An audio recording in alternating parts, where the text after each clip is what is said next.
Hey guys, welcome back to the channel. This is story about what if Naruto as strong as Hashirama part 1. Before I start, please do support for more amazing content and comments for part 2. Do consider to subscribe my channel and share my video to your friends and check out the description as well. Let's start the video. Naruto sighed as he looked across the village of Suna, and then he looked behind him at the man standing in the doorway and said, "How long will this go on, my friend?" Gaara looked at him and said, "A year, maybe 2 if we're lucky. There is just no way to stop it here." After defeating Akatsuki and then the war that followed took every country by storm, farmlands were turned to wastelands, rivers poisoned, ships sunk. No one could have predicted the power vacuum that would be felt by that war. It was just too costly. Naruto nods and said 2/3 of all the lives in the world were lost during it. I can still hear the screams of pain for everyone I killed during that time to save Konoha. Gaara nods and said, "I as well for Suna, but in the end leaving the rest unsaid." Naruto said, "I have nothing left, Gaara. Everything I was fighting for is gone. Madara won. Even after I killed him, he still won. Konoha was destroyed." Gaara asked, "What would you give to save Konoha if you could, my friend?" Naruto said, "Anything." Not really paying attention to him. Gaara said, "Would you be willing to change history? Completely and forever?" For the first time, Naruto truly turned away from the destroyed village of Suna and asked, "What are you up to, Raccoon?" Gaara smiled and said, "A lesson a fox taught me. Never give up and never believe in fate. You more than anyone else have a chance to change it all, starting with where your story truly began." As he finally showed, he was making hand seals, and Gaara said, "Goodbye, my friend." And he slammed his hands to the ground, and suddenly the room was filled with yellow and blue light before fading. Naruto slowly opened his eyes and covered them because he was blinded by sunlight. He sat up and looked around and found himself in the middle of Suna, but the village looked nothing like it had before. Naruto blinked and looked at himself and thought, "Well, I can't see anything different, but I feel different for some reason." A man screamed, "Hey kid, what the hell you doing on my roof? Get off!" catching Naruto's attention. Naruto looked down and said sorry. As he jumped away to another roof and then landed in an alley, and he entered his mind and looked at the cage where Kyuubi had been, and he saw the cage was empty. He frowned, thought that can't be good, and returned to normal, and he held out his hand and began to gather chakra, forming a Rasengan, and thought, my chakra control seems about right but a little off. As he reached for a kunai and pulled one out, and cut his finger, and thought, well, at least my healing factor is still working right. Think, Suna does not look like this, but I saw the canyon walls that surround the village, so it is Suna. Gaara said I could change the future, so does that mean he sent me to the past? Damn it. But when did he send me to, and what did he have planned? I need to get to Konoha. Once there I can figure out where I am. He sighed and looked around the village and saw there was a guard at the gate, and he frowned and walked toward the gate. The guard said, "Halt. Where do you think you're going, and who are you? I don't recognize you." Naruto said, "I'm just passing through on my way to wave to see my aunt and uncle. My parents passed away from bandits north of here. I arrived late yesterday and want to get on my way." The man looked at Naruto and said, "You're armed like a shinobi and you have larger chakra reserves than I do." Naruto nods and said, "My father was a shinobi before he lost his arm and married my mother. He taught me a few things so I could defend myself when we were traveling, since he was a merchant and wanted me to be one." The man asked, "Are you interested in becoming a shinobi? We are always looking for new recruits here." Naruto said, "I don't know. I might someday, but I have to see my family first." The man smirked and said, "You don't really expect me to believe that bullshit story, do you? Every ninja in the village has seen and felt you since the moment you arrived a little earlier today. Now why don't we go see the Kazekage and see what he wants to do with you, spy?" As he moved toward Naruto. Naruto shrugged, and as 3 more ninja appeared around Naruto, he looked at them and over his shoulders and closed his eyes a moment, and began to twist as he released chakra from his body and screamed, "Kaiten." As the chakra dome shot out and threw the 4 men away, and he took off running out of the village gates as fast as possible.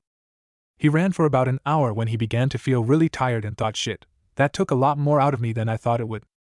He turned his head as he detected several chakra signature coming, and he frowned as he began flashing through hand seals to use a jutsu he created with Gaara help, and suddenly a cloud of dust where he had been. 2 minutes later 20 ninja appeared around the spot the dust had been, and they looked around, and one man said, "Find him. His track and chakra signature showed he was here just moments ago." As the men looked around, Naruto was inside a sand dune 20 feet away in a 3-foot cube, and he had his eyes closed, concentrating. 30 minutes later 19 of the men were back where Naruto had originally disappeared to, and the leader said, "Damn it, the Kazekage is not going to like this. Where is Kalka?" A Chunin said, His body is about a mile east of here, sir. It looks like he was attacked by some kind of creature. He was in several pieces." The man who was leading them frowned and said, "Let's head back to inform the Kazekage, but look for signs of any creature or him." As they began to head back to Suna. 5 minutes later there was another puff of dust, and Naruto waited until an hour had passed by when he appeared in the open again and took a sip of water before he began to walk toward Konoha. He suddenly tensed as he jumped to the side to avoid a kunai, and the leader of the men was standing there again, and Naruto looked at him, and frowned and asked what. The man said, I must say that was a good trick you pulled back there, but you made a mistake as I felt the iron in your weapons. Naruto frowned as he saw black sand forming. Naruto asked, are you the Jinchuriki of Shikaku? The man froze and said no, why? Naruto said, I assumed you were since you were manipulating sand. The man asked, and how do you know about that? Naruto said, I knew the host of it once. As he looked around. The man said, not possible, kid. It's been sealed in a kettle for the last 30 years. As the sand moved around circling Naruto. Naruto said, tell me, what year is it? The Godame Kazekage never did tell me when he sent me to. Making the man stop a moment, and I Naruto. He said, the Godame Kazekage, we are currently under the Nidame Kazekage. Naruto looked at the sky and said, the Yandame died 8 years ago and the Sandame died 15 years before that. He ruled for nearly 20 years, so that means that it's about 45 years back. That means it's around the time GG team really began. Cool, thanks. As he put his hands together and said harem jutsu. As the area was covered with 30 naked women of all different looks making out. The man was blown back with a massive nosebleed, and Naruto smirked as him and his clones each grabbed a kunai and shuriken each and ran off in different directions. When the man woke up, there was 25 men there all looking at him, and he bowed as he saw one and said, Kazekage-sama. The Nidame Kazekage looked at the man and asked, what happened here, Koto? Koto said, forgive me, sir, but he distracted me with talk of Shikaku, and then he was able to surprise me with a jutsu that instantly knocked me out. I don't remember what it was he used, though I have memory loss for those few seconds. Also, we have no idea what it was that killed Kalkar. The Kazekage eyed him and said, I see. I want to report on what he said and did in 2 days, as well as the body check to find out what attacked him. We don't need our traders attacked bringing in new supplies. It's obvious we won't find him, so let's return to Suna. Naruto had made it about 5 miles before he had to hide in the sand again, letting the heat of the desert pass by and releasing the clones. 2 hours later, Naruto was traveling again toward the border. When Naruto made it to the plains between Wind Country and Fire Country, he frowned as he felt Ki, and he turned just in time to see a 3-foot-tall red fox jumping at him with its claws extended, ready to end his life. Before he had time to react, a wall of energy formed in front of him, stopping the creature, who growled and said, damn you and damn your father and damn you Shinigami, that blasted seal keeps me from eating you. As it started to circle Naruto. Naruto blinked and asked Kyuubi, is that you? The fox glared at him and said, for once that small brain of yours was right about something. Naruto asked as he was trying to figure out what saved him, what happened to you and how are you free? Kyuubi growled and said, free? Does this look like I am fucking free to you? I can only go 2 miles from you before I am unable to move. I am still bound to that accursed seal and you even after I escaped during that jutsu the raccoon used. Naruto said, at least it's better than the cage, right? Kyuubi glared and said, I hate you, boy. You have something that belongs to me. My power. I have 1 tail of chakra 1. You have absorbed 3 tails of my chakra, making it yours, and your accursed father sealed the rest away in that damn toad scroll. I want my power back. As he released a lot of Ki and snarled at him. Naruto saw Kyuubi trying to be intimidating and he snickered and said, is Kyuubi mad? Kyuubi made another leap at him only to be stopped just like before. He screamed, damn you to hell. I want to eat your flesh from your bones and bath in your blood, but the damn Shinigami still protects you. Naruto, feeling cocky, walked over and grabbed Kyuubi, and Kyuubi began to grow larger, and Naruto quickly let go, and Kyuubi fell back to a 2-foot-tall fox, and Kyuubi growled and said, damn you. It took me eating that human to get enough strength to grow that tall, and then you take my chakra just like that. Naruto asked, what human? Kyuubi sneered and said, one of those who were tracking you, kid. Naruto frowned and thought so. Kyuubi was what killed the one they were missing. And asked, you said I took your chakra, then why did you get bigger, and how did I do it? Kyuubi glared and said, think about it, human, you have my power. I want it. When you picked me up I took some of my chakra from you, but since you didn't give it to me freely the seal took it back plus more. Naruto's eyes glinted as he said, so I can just take your chakra and make it mine and kill you. Kyuubi glared and said, make no mistake, boy, I am not your friend, I am not your pet, I am not your partner. I am your prisoner, but I am bound to you by that accursed seal. If you die, I die, and so I will make sure you do not die. I will make your life a living hell though. You can't kill me or you might kill yourself. Naruto said, trust me, fox, I am more than willing to die to stop you. Remember when I prepared for Madara, I learned that jutsu, the one that still binds you to me. If you ever do anything I don't like, the next thing you will see is the Shinigami taking both our asses. Do I make myself clear? Kyuubi's eyes looked in thought before a hidden smirk appeared as Naruto talked, and he said, Madara. Naruto blinked and asked, yeah, what about him? Kyuubi looked at Naruto and said, I think I know what that raccoon was talking about. If what I heard you say about how far back we are, then Madara has not summoned me to this plane yet. Naruto blinked and said, and? As he was thinking about all that would mean, Kyubi said, and, if I am not summoned to this plane yet, then I am not bound to this world yet. How about a little deal, Kit? As he got an evil smirk. Naruto frowned and asked what kind of deal. As he narrowed his eyes, Kyubi said, if I am right, then that means that the summoning contract for my kind is still free. You can no longer use the toads. If you do, then you may make it where the pervert will never get it. Naruto blinked and said, I didn't think of that. Tell me, what do you have planned, Fox? Kyubi said, if the Fox contract is still free, then you can claim it for yourself, giving you a new contract and preventing Madara from gaining access to it to summon me to fight the Shodaime, resulting into me being bound to this world. Naruto said, and if you were not bound to this world, then would that mean that you would not be here to be sealed into me? As his eyes got bigger, Kyubi frowned and said, not exactly. I won't be here to be bound to the future you, but you will still be you. If it was not for my chakra in your system, then you would have ceased to exist the moment we arrived, because an object cannot be in two places at the same time. It is one of Kami's rules. If you notice, the necklace that woman gave you is gone now because it exists here. Naruto's eyes got wide and he looked at his chest and saw that it was gone, and he closed his eyes as a tear fell and said, alright, if what you said is true, then what would happen if I were to summon the other you then? Kyubi smirked and said, oh, that is easy. I will cease to exist just like that necklace and then pass on. Naruto's eyes were wide and he said, wait, you're willing to die to be free? Kyubi growled and said, yes, now follow me. I will take you to the shrine of Inari where the Kitsen scroll is, and we can end this petty excuse of a life we both share here, and I can pass on. As he took off running, Naruto frowned and took off following the fox. A few hours later, Naruto saw a cave and Kyubi was standing at the door, and he said, the shrine is in the bottom of this cave. Hurry up and let's go.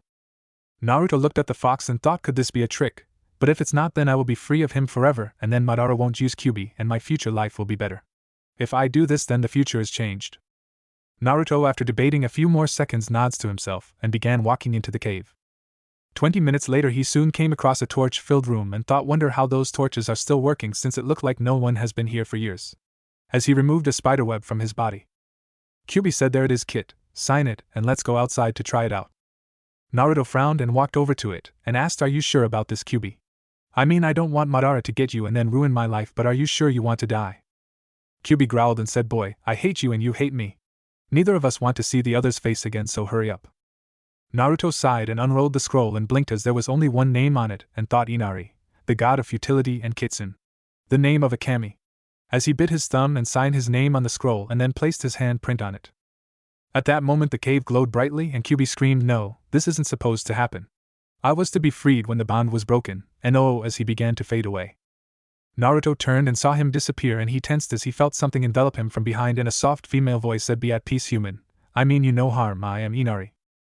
Naruto's eyes were wide and said, Inari as in? The voice said, yes, Naruto. I am who you think I am. I have been waiting for you. Still holding him from behind as his eyes felt heavy as he could feel himself relaxing. Naruto asked, waiting for me, why? Inari said, because you are special. I have watched over you since the day you were born and saw what has happened to you. You've been blessed by me even if you do not realize it. You were destined to change the world, but to do so you had to see the way the world was so you could change it for the better. That was why I allowed the Uchiha to first sign the contract to gain control of Kyubi. I know the world suffered for it, but in the end you saw what would happen if the world was left as it was. You are still young and I know you do not understand, but someday you will. Naruto's eyes were closing and he asked, but why me? Inari whispered, you will understand someday. For now sleep so I can show you something. As Naruto passed out on the floor, and the torches in the room went out, Naruto found himself in a field full of flowers, and he blinked as he saw several people he knew from his life, and he felt Inari wrap her arms around him again from behind as the ones he saw came over, and Inari said, welcome to my home, Naruto. You are one of a few blessed to ever be here. Now as you can see, there are several people from your life that you know here. The reason they are here is they are going to aid you in your new life. You see, none of them will ever be born. They all were originally born because of the Kyubi attack on your village. People who would have gotten together now won't, because you have changed the world. There is an old saying about a butterfly on one side of the world flapping its wings can cause a tsunami on the other side of the world. This is an example of that. Naruto heard Inari and he had tears in his eyes and asked, but if they are never going to be born, then what will happen to them? Inari said, I am not a cruel kami, Naruto. I know how you feel for each of them and how they feel for you, so I offered them a choice and they agreed. The Kyubi became arrogant with his position and power, and he turned his back on me, believing he was above me. He was foolish and will be punished. He tried to trick you earlier by changing history with you signing the contract. He expected you to cease to exist, since the bond between you and him will disappear, because he would never have attacked your village. He used your own fears and doubts against you, but I would not let that happen.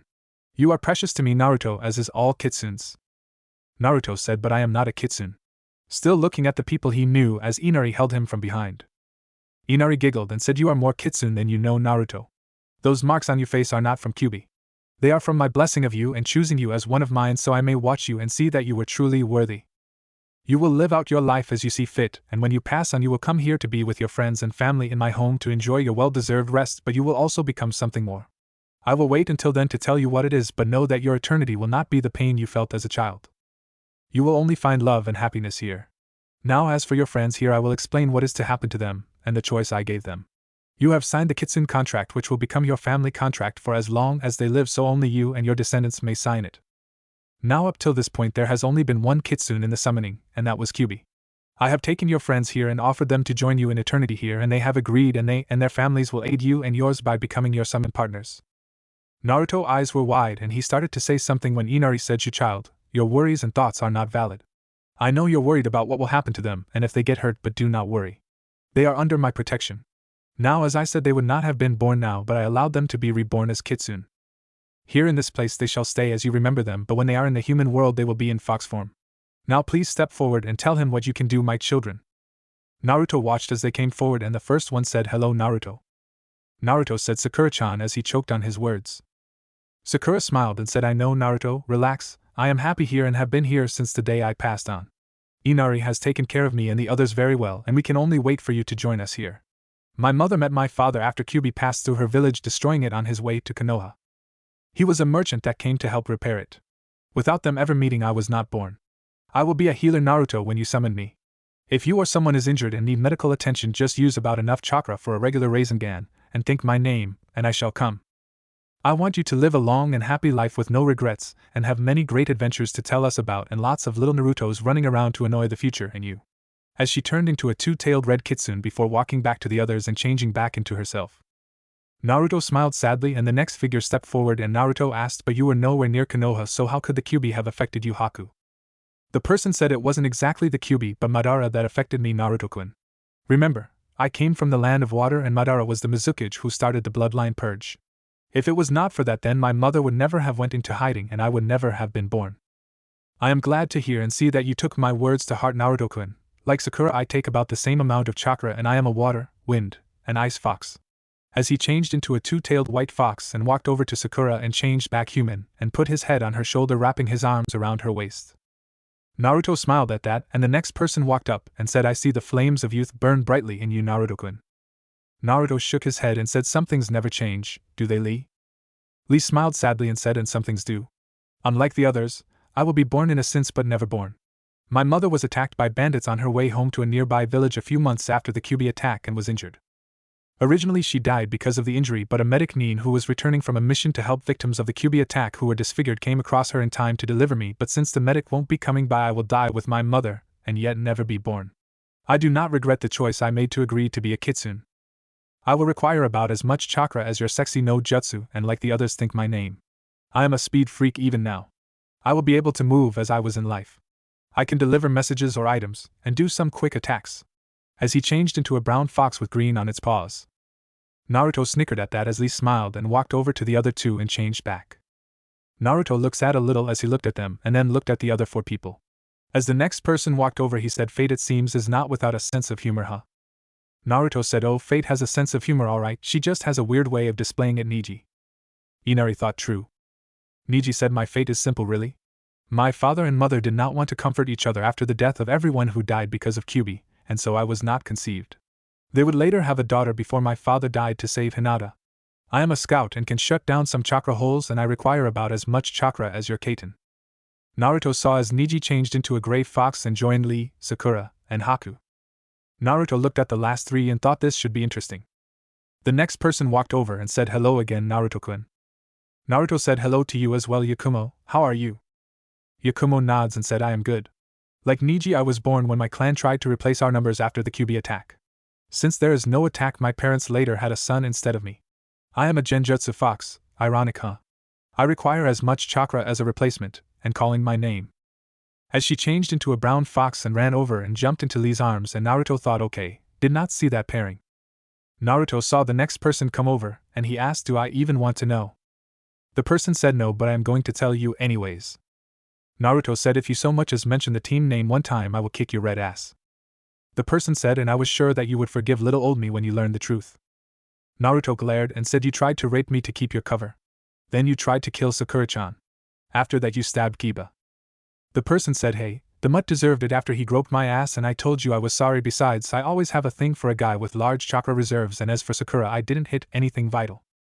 Sakura snorts and said, I lost one of my ovaries, bitch. The person said, you know you love me, cousin. Naruto said, alright Karen, what's your story? Karen said, yeah, well, my story basically the same as hers, except my mom was her aunt and mom left after the attack to start over and came to Konoha, where she met up with Danzo and agreed to make me a test tube baby. My bloodline he got a sample somewhere for. Jiraiya-sama saved me and put me in his spy network, where I eventually got into Orochimaru's circle as best as I could, but since mom never went to Konoha, no me. As for what I am, infiltration, I can shapeshift to spy for short periods of time. As she turned into a red fox and walked over and rubbed against Niji's leg. Naruto said, okay, well I am dying to hear. The person walked forward and said, I'm replacing Kyuubi as the boss summon, give me Pocky and you won't get hurt. Inari said, Itachi, they don't make Pocky yet. Itachi makes a scroll appear and quickly writes on it before he handed Naruto a scroll and said, this is the recipe for Pocky. Do not summon me without a box of Pocky, do you understand? Naruto looked at his friend for help, and Inari, who was still holding him from behind, said, sorry Naruto-kun, I actually wanted to get Zabuza as the new Kyuubi, but he's currently fighting in a tournament to see who is the most badass swordsman ever. Shinigami gave me Itachi here as part of the group package. Itachi found out they had a forbidden Pocky tree in the afterlife, and he sort of went apeshit on those who were worshipping it because they would not move so he could get to it. Turns out the real reason he killed his best friend in the first place was because he ate the last of Itachi Pocky. Basically, he's your boss summon, he will appear the size of Kyuubi, and he can use fire attacks and mind fuck anyone who's stupid enough to look into his eyes with his genjutsu. Naruto looked at Itachi and said, right, welcome aboard, glad to have you. Any specific flavor? As he began to sweat. Itachi said, I am to Pocky as you are to ramen, you don't have it, I will go medieval on your ass. Naruto's sweat dropped and said, right Itachi, no offense, but you're actually scarring me a little bit. Itachi turned and walked away and said, do not forget my Pocky. As he disappeared onto the field. Sakura said, don't worry, he is that way with all of us. We are thinking about putting up a sign that says does not play well with others and give him his own little section. Naruto said, yeah, might be a good idea. Now I just need to find someone to make Pocky. Inari said, well, as much fun as it has been having you here Naruto, it is about time for you to go back. Before you go though, I must tell you that things are not as you remember hearing about them as. Madara has not done anything wrong as of yet, and may never, so you can't hate him for anything yet. Tsunade is not the Tsunade you know. She is still young and has not faced the heartache that the one you knew had known. Do not tell anyone that you're from the future. If they ask, you are just a nomad whose home was destroyed, which was true in a sense. What you do now is your choice. You have your summons and you have your skills and yourself to rely on. Do what you think is best and don't try to change the world, just live, the world will change itself. Goodbye. As Naruto fell asleep again. When Naruto awoke, he found himself in the darkened temple and saw the scroll he had signed before was now gone. He got up and left the temple and stretched a little before he felt a gentle touch around his neck, and he looked down and went wide-eyed, seeing the Shodame's necklace, and he looked at it and saw that it was changed and now had a fox inside of it, and he smiled and thought, thank you Inari. As he started to make his way toward Konoha. 3 days later, Naruto was nearing Konoha when he stopped and looked around him and thought, that's strange. I know, I just felt a surge of chakra for a moment, almost as he looked at the trees before changing directions. He soon arrived on a road and saw a Genin team and saw the Jounin was dead with a kunai in his head, and saw an IWA nin bringing a kunai down on a girl about 12 years old with black hair and wearing a blue dress with red shorts underneath, who had her eyes closed in fear, cowering. Naruto quickly replaced the girl with a log, and the IWA nin said replacement. As he looked around, removing the stabbed kunai from the log. The girl who Naruto had replaced was now under one of his arms, and he looked over and saw 2 other Konoha Genin by their headbands and said, oi, dipshit 1, dipshit 2. Your Konoha nins, not little coward, catch your teammate while I deal with these 3. As he held the girl by her pants over his head and threw her at the 2 boys, who were looking shocked, only for all 3 to crash hard into the ground. The nin from before asked, who are you? As 2 ninja appeared on the limbs on both sides of him, and both were wearing IWA headband. Naruto said, dead men don't need to know my name, so why are you attacking the kiddies? One asked, none of your business, dead man. As he finished the hand signs he was making and said, Earth style, Earth Dragon Jutsu. As a dragon of earth rose out of the ground and charged at Naruto. Naruto yawned and jumped on the head of the dragon, running down it, shocking everyone as he charged toward the one who tried to kill the girl, pulling a kunai. But then as he jumped off the dragon to stab the man, he quickly threw the kunai at a spot 20 feet away, and the nin he was about to land on disappeared and a log appeared where he was. But Naruto disappeared in a puff of smoke, and the kunai he threw landed on the ground beside the log, and he appeared right where the log originally was before it was used as a replacement, which was where he threw the kunai toward, and he did a leg sweep of the shocked man who had replaced himself, and as the man fell, grabbed him by the neck, slamming him neck first in the ground, crushing his windpipe. Before anyone could say anything, 10 kunai stabbed him in the back, only for him to go up in a puff of smoke as well. Just then Naruto burst out of the ground with a haymaker to the second IWA nin's groin, making him scream out in pain as he covered himself, but Naruto then grabbed him, spinning the man to get behind him, and snapped his neck. The third IWA nin was already flashing through hand signs, and he turned toward the 3 genins and he said, "Earth style, 4-sided coffin." As 4 slabs of earth formed around the 3 and began to crash down on them. Naruto, acting quickly, dashed under the 4 slabs of earth, forming a Rasengan in each hand, and slammed them into the slabs above his head, destroying the wall and sending the dirt into the air. As the dirt disappeared, Naruto was panting a little and asked, "Are you 3 alright?" As he looked around the area, one boy with sandy brown hair wearing a gray and blue shirt looked up and said in a stutter voice, "Yeah, who are you?" Naruto looked at the 3 and his eyes locked on the kid who spoke, or more specifically on what was on his neck, and he said the names. "Naruto, what's yours, kid?" The boy said, "I'm Nawaki Senju, and these are my teammate Choco Kobo and Dango Sake," pointing to the girl as Choco and a brown-haired boy with brown eyes all about the same age as Dango. Naruto blinked at the names and said, "I see. I take it the guy over there was your sensei," pointing with his head. Nawaki said, "Yeah, this was our first mission out of the village." Is he dead?" Naruto said, "If he's not dead, he isn't happy," trying to cheer the kids up. He sighed, seeing it didn't work, and said, "Yeah, that was a fatal hit. The third IWA nin got away, so we can't stay here too long." "What was your mission?" Nawaki asked. "I don't know if I should tell you. You could be a spy or something." Naruto said, "Smart kid, well, whatever it was is over now. You all 3 have a new mission. Look around the area for anything that looks like it might not belong here, like a piece of paper or maybe a scroll or a kunai or anything like that, and bring it to me. I will seal up the bodies of your teacher and those 2 IWA nins and escort you all back to Konoha." By this time Dango had recovered and asked, "Why should we trust you?" Naruto said, "You shouldn't, but what chance do you think you will have if I leave your asses here and could kill those 2 that easily?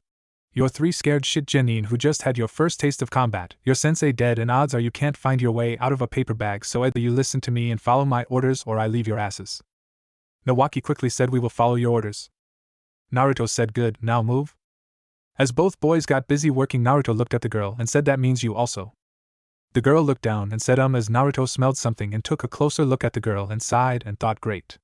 And making a decision, he bit his thumb and flashed through some hand signs and slammed his hand on the ground and thought, "Sakura." As a puff of smoke appeared, a 2-tailed red fox appeared and looked around and said, "That was quick. You already need my help, Baka." Naruto said, Yeah, good to see you again, Sakura, but I got a problem that needs a woman touch." As he looked at the girl, Sakura looked at the girl, catching the scent that had caught Naruto, and said, "Damn, Naruto, you usually only do that to people who can fight back." Naruto said, "Hardy har har. A genin team got jumped by 3 IWA nins, their sensei toast, and I'm taking them back to Konoha. Check out shades." Sakura looked around, recognizing the code word to look at the direction the shadows were facing, and her eyes locked on the form of Nawaki and then the necklace he was wearing and got wide a moment, and said, "I see. Is that?" Naruto nods and looked at the girl who was fidgeting and said, "Look, girl, I know you're scared and everything about almost dying, but that was almost. You need to pull yourself together and move because you're still alive. Now I want you to go over to those trees over there with my summon and get that wound treated. I don't want you to get re-injured later or get an infection." Earning a smile from Sakura for trying to help save the girl from embarrassment. The girl looked at him wide-eyed, realizing what he did, and mouthed "Thank you," as she turned and went into the woods with Sakura. Nawaki came over and Naruto quickly stood in front of the woods, blocking his view, and Nawaki asked, "What wound? I didn't see here get hurt, and what was with that fox?" Naruto said, "That was one of my summons, and the girl had a small wound on her leg. I am trained to notice things like that, but you're not trained yet. Return to your duties, genin." Nawaki said, "Hey, what makes you boss?" Naruto showed him his height on his belt and said, "I outrank you." Nawaki was wide-eyed and said, "Right, sorry about that, sir," having been trained by his family to show respect to those of higher rank as he returned to work. Naruto created a Kagebunshin who began to seal the 3 bodies. A few minutes later, Sakura walked back out of the woods with Choco and said, "I checked her out and got that wound cleaned up, and she ready to go, but her reserves are like mine when we first teamed up." Naruto blinked and said, "I see. Thank you for coming, Sakura. I know this wasn't what you were expecting." Sakura said no problem Naruto. I am very happy to help and see you understand women finally. If you need us don't wait until you're half dead to call, we are a team Naruto, we always will be a team now go get lost on the road of life or something. Naruto had to laugh and said maybe. Miss you. Sakura smiled and said see you later. As she went up in smoke. The two boys walked over and asked are you okay Choco? Choco said yes, Sakura was very helpful. As her cheeks turned red a little. Nawaki said yeah, I can't even see a scar or anything. As he looked her over. Choco blushed redder and said I don't have any scars. Naruto cleared his throat and said are you done? Both boys nod and show a few weapons and a scroll and Naruto took the scroll seeing it was still sealed and opened it, and read it before he asked where did you find this? Dango said it was over there in the woods tied to a tree. Why? Naruto pocketed the scroll and said nothing. Let's go. As the Kagebunshin brought a scroll over with the three bodies and he pocketed it also and began to walk toward Konoha with the three genin following. About 20 minutes later Nawaki asked hey, how come I don't recognize you? I mean I know there are a lot of ninja in Konoha that I don't know but there are not that many blondes so you should stick out. Naruto looked over his shoulder and said that's a secret. If the Hokage allows it I will tell you later, okay? All three genin looked confused and Choco asked why can't you tell us? Naruto said a ninja life is deception and secrets.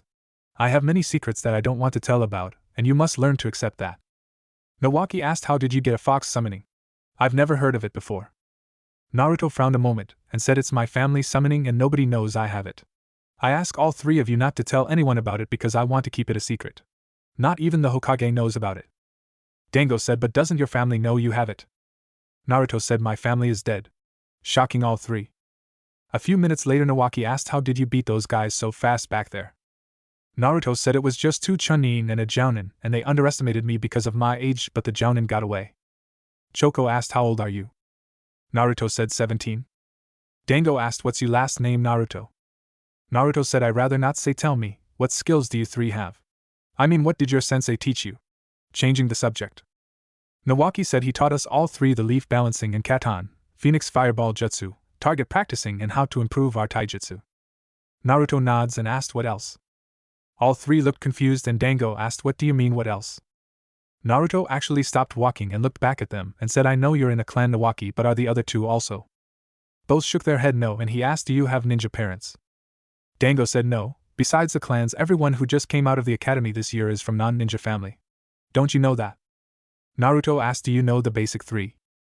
All three looked confused and Naruto slapped his head and said Nawaki, when we get to Konoha I am killing your grandfather. As he began to walk toward the village. Nawaki got fear in his face and screamed no, you can't. As he ran and grabbed Naruto's arm. Naruto looked at him, and shook his head and placed his hand on Nawaki's head, and said it is just me running my mouth. I won't kill him but you three should not have been sent on a mission outside of the village. You are all three poorly trained. Nawaki said but we were the top 3 students in our class. Naruto looked up at the sky and said Kami help us, how the hell did we survive? As he looked back down and said alright, do you three know all 12 of the hand signs? All three nod and Naruto said good, for the next hour I do not want you to say a word. I want you to walk in a triangle around me with Nawaki starting in front, Dango on the left and Choco on the right. You will walk while practicing your hand signs going through all 12 over and over again trying to go faster each time. If you mess up you have to say the word right, and all 3 of you will have to switch places with Dango going where Choco was, Choco to where Nawaki was and Nawaki to where Dango was. Do not lie about messing up or I will punish you. Every time that Nawaki makes it back in front of me will count as 1 point.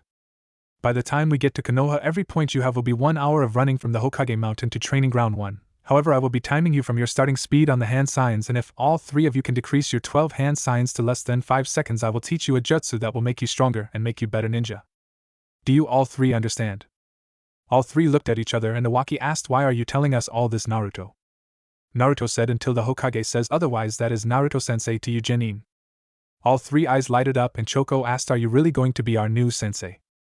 Naruto said if the Hokage will let me. Now let's go, get in formation and begin and don't stop walking, you need to learn to multitask and keep an eye on your surroundings as well. As he began to walk.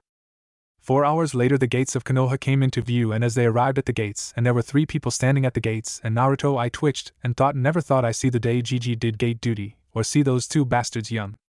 As he looked at the second man who was standing there and thought that's definitely Koharu and that means that is Hamaru. Koharu looked at Naruto and asked what do you want, and why are you with those 3? Naruto said hello to you also. You know you should be more respectful in greeting people at the gates. They could be new allies or clients. Koharu glared and Hijirin Sarutobi said that may be true, but you still have not answered the question. Naruto said true, but shouldn't you also give your name before asking for others? Sarutobi asked only if you are giving proper respect, not when you're entering a village. Naruto started to say something when a voice from behind him said strange, to think I would make that kind of mistake. Hello Nawaki, Dango, Choko, who's your friend? Making Naruto turn and notice not only the Naidame but the Shodame Hokage. Naruto bowed and said it is an honor to meet you both Hashirama and Tobirama Senju. I have heard many great things about both of you. My name is Naruto and I wish to speak with both of you privately. This Genin team was attacked on their mission and their sensei is dead. I have his body and 2 bodies of the IWA Nins that attacked them, but sadly the third got away before I could stop him. There is more to it, but I would request that it be private. These 3 also could use a little rest from what happened as well as from the journey back. As he locked eyes with both men and the 3 Genin looked confused. Tobirama looked at his brother who nods and Hashirama said very well, but I want all questions I asked answered. Just then a ninja arrived in a shushin and Naruto locked eyes on the person and growled a little, catching everyone's attention, and he shook his head and said sorry about that. I had a bad encounter with someone who looks like him in the past, but that man's dead. Tobirama asked, what do you want, Madara? Madara Uchiha looked around and said I was patrolling the village and I detected something in the area I thought I would inspect, though I do not know what it was. Naruto saw Hashirama looking at him and he said I believe it has something to do with our young friend here. Naruto said perhaps it is my bloodline. Thinking quickly though everyone looked at him. Madara asked, you have a bloodline? Naruto said yes, but I'd rather wait to speak with the Hokage privately about what it does because I am the first in my family to have it as far as I know, but some people claim it has a unique feel to it. Madara narrowed his eyes and Hashirama said, well, let's get to my office and we can talk there. Naruto, was it? Naruto nods and began to walk through the gates toward the village, earning a look from both brothers. They soon came to a circle 1-story building and entered into it, and then a private office in the back, and before Naruto could even blink the Raijin was at his neck while he was being held to the wall by roots. Tobimara asked, now talk. What happened to that team and who are you? Naruto sighed and said, you have no need to restrain me, I do not wish to cause any trouble. I was on my way to Konoha when I felt a chakra spike and I went to investigate, and discovered 3 IWA Nins with the sensei to those 3 already dead, and they were preparing to finish them off when I saved them. I took out 2 of them, but the third one targeted the kids and I had to save them, giving him a chance to escape. After he was gone I got the kids to follow my orders by using a Konoha Hai to make them believe I was a ninja of your village to look around the area for anything suspicious while I sealed up the bodies since they were shaken up. They found a scroll that was supposed to be found with their bodies from the Tsuchikage to you, Hokage-sama. I admit I read the scroll but did not inform the Genin about it so they won't be scared even more. Apparently he wanted to send a message that IWA wants Konoha to pay a tribute to them, or they are going to kill more Konoha shinobi. The fact your grandson was on the mission does not appear to have been known at the time the scroll was written. I then began to lead them here to ensure their protection, and I asked them about their education and I found that it was weak, so I gave them a small drill on the way here to help increase their teamwork as well as learning to watch their surroundings while increasing their hand science speeds and reduce mistakes. Both men blinked and looked at him, and Hashirama asked, where did you get a Konoha Haiate? Naruto said it belonged to my father, at least that was what my godfather informed me of when he was training me before he passed away, but I can't be for sure if it actually was or not. Hashirama asked, what is your bloodline? Naruto frowned and said it's not exactly sure if it is a bloodline. I have heightened senses as well as advanced healing, and I also have this weird second chakra. Both men blinked and Tobirama asked, what do you mean by second chakra? Naruto said just that. My normal chakra is blue, but then I got this other chakra that is red. I asked about it as I was growing, but everyone would turn away and ignore me. There was a lot of things about me my village would not tell me. For the first 7 years of my life I never even know who my parents were. My village also treated me as a black sheep for some reason. As best as I could tell, it was because I was born on October 10th, the day of mourning, but no one ever would tell me what the day of mourning was about. My godfather, when I asked him, would leave me wherever we were and go to a bar and get drunk and go to a brothel for about a week, leaving me to fend for myself. The only thing he ever told me about it was don't go looking into the past, live for the future. Hashirama looked and thought a moment, and walked over to his bookcase and pulled out book and flipped through the pages and said, so what's your connection to Kyuubi, Jinchuriki? Naruto closed his eyes and sighed as he looked down, and asked, how did you know? Tobirama said, too much information and the fact we faced Bijou before, so we researched them, and so when you mentioned red chakra you gave which one away. Naruto said, most of what I said was true to you both. My parents both died the day I was born, the day Kyuubi attacked my village.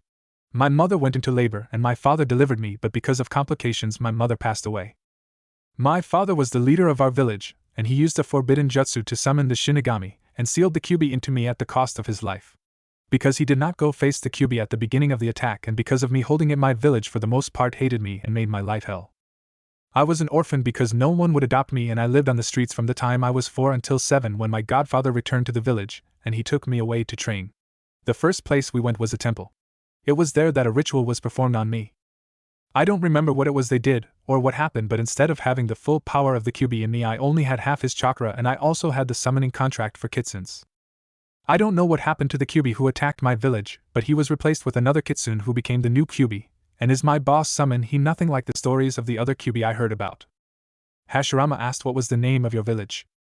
Naruto, thinking quickly, said Oto in Spring Country. Both brothers blinked, and Tobirama asked where. Naruto said Spring Country. Hashirama said I never heard of it. Naruto said because it doesn't exist any longer. We were a small country to begin with, only 20 square miles, and Oto was the only village in the country. After my grandfather passed away when I was 13, I returned to it, and discovered my country was ruined. There was only one river running through our country, and someone poisoned the entire river. It killed the plants, the animals, and the people. When I returned there, it was like a ghost town. The bodies were nearly completely decomposed.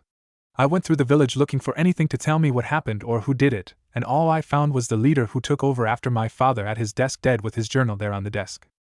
I read the last entry he put on it, and he talked about a group of men who offered my village a choice to join them or pay the price of resistance.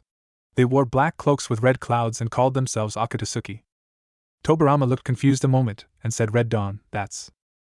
Naruto's eyes got wide and said excitedly, you know them, tell me who they are please. Where can I find them, please tell me. Tobirama shook his head and said they're dead. If it's the same people I am thinking about, they were wiped out about 5 years ago. Looking at Hashirama. Hashirama said the timeline would fit about right. It would mean they probably poisoned themselves with whatever they used to poison his village. Naruto sighed and said then they can rest in peace now, since no one can ever disturb their graves, and the ones who killed them were brought to justice. Solemnly. Hashirama asked what do you mean? Naruto said after I read the Otokage journal I buried the bodies as best as I could, and I looked for all the jutsu scrolls I could find in the village to make myself stronger so I could bring Akatsuki to justice, and then I used one of the jutsu my godfather taught me, Doton, no Miyuma, Swamp of the Underworld, to bury the village so if Akatsuki ever returned they couldn't rob the village or even find it. Since then I'd been living off the land as much as possible to train myself and only go to a village long enough to do a few jobs to get cloths and supplies like that before leaving to train some more. I thought if I could come here where my father was supposed to have been originally from, then I could become a ninja here and at least have a place to search for them to bring them to justice so the world could know what they did and decide their punishment. Hashirama asked what was your father's name. Naruto said the only name my godfather ever called him was Namikaze. He never told me the first name for him, or my mother's first name.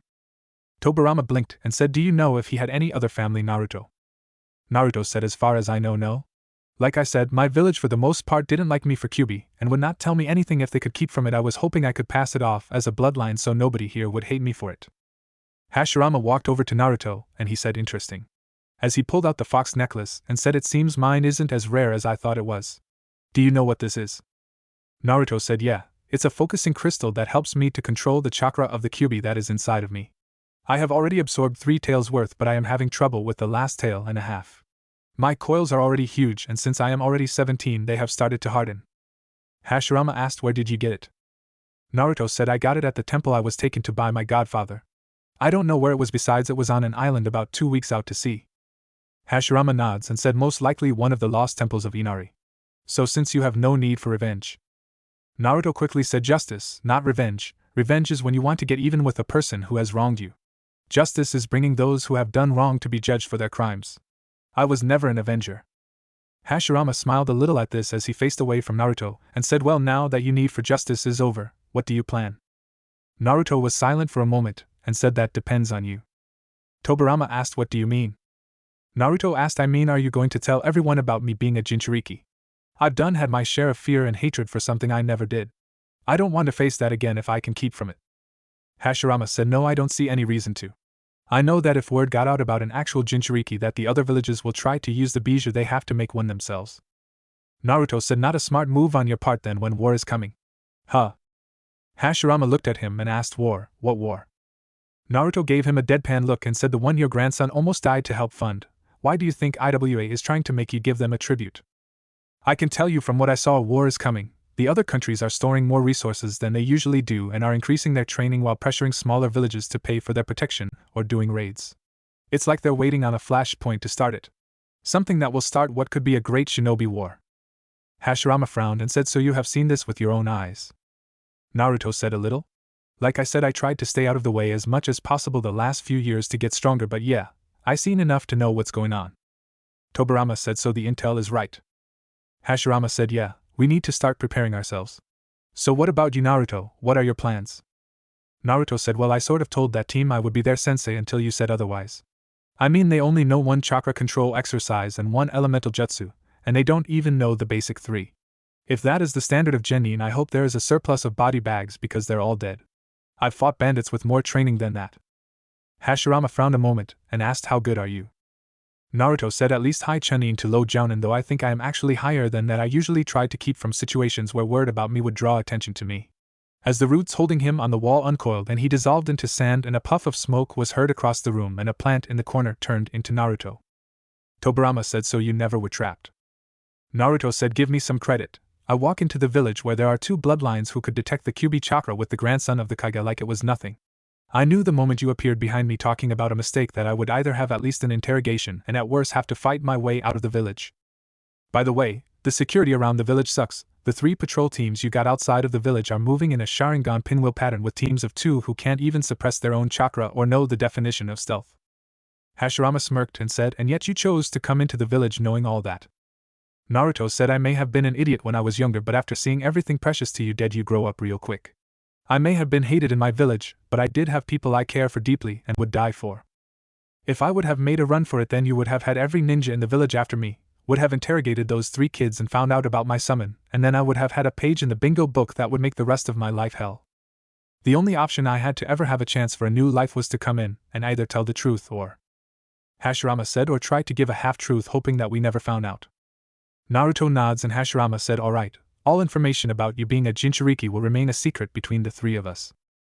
Naruto said, not even Sarutobi will know. Naruto saw both look at each other, and Naruto said, information is power, and I heard that you both been grooming him to be the Sandaime later for years, but I also heard someone named Danzo was wanting the position as well, but Sarutobi will get it eventually. Hashirama eyed Naruto a moment, and said, you have good information. No, Sarutobi will not find out about it. It will be listed as a possible new bloodline, but please refrain from using the actual chakra as much as possible. Hopefully you can absorb the last tail of power and not have to worry about it. Now, as for your history. If asked, I will have to tell that you are from Spring Country before it was destroyed by a natural disaster, but I will not tell anything else about it. Naruto said, well, what about a job? Hashirama smirked and said, alright, I will accept you as a ninja, but I cannot claim your rank on your word alone. We will have to test you. Naruto said, that's fine. If I am going to be given an honest chance here and not be treated as a demon or a weapon, then I will show that I am worthy of the trust you are giving me, and I will make Konoha and its people my new precious people and protect it with everything I have, because only when you are protecting what is precious to you will you find true strength. With strong conviction in his voice, Tobirama said, I be damned, the boy is a poster child for the will of fire. Hashirama said, very? Did you hear about that in your information as well? Naruto said, no, a missing nin told me that when he befriended me when I was younger. He later sacrificed himself to save his master after their employer double-crossed them. That is one of 3 nindos I have lived by.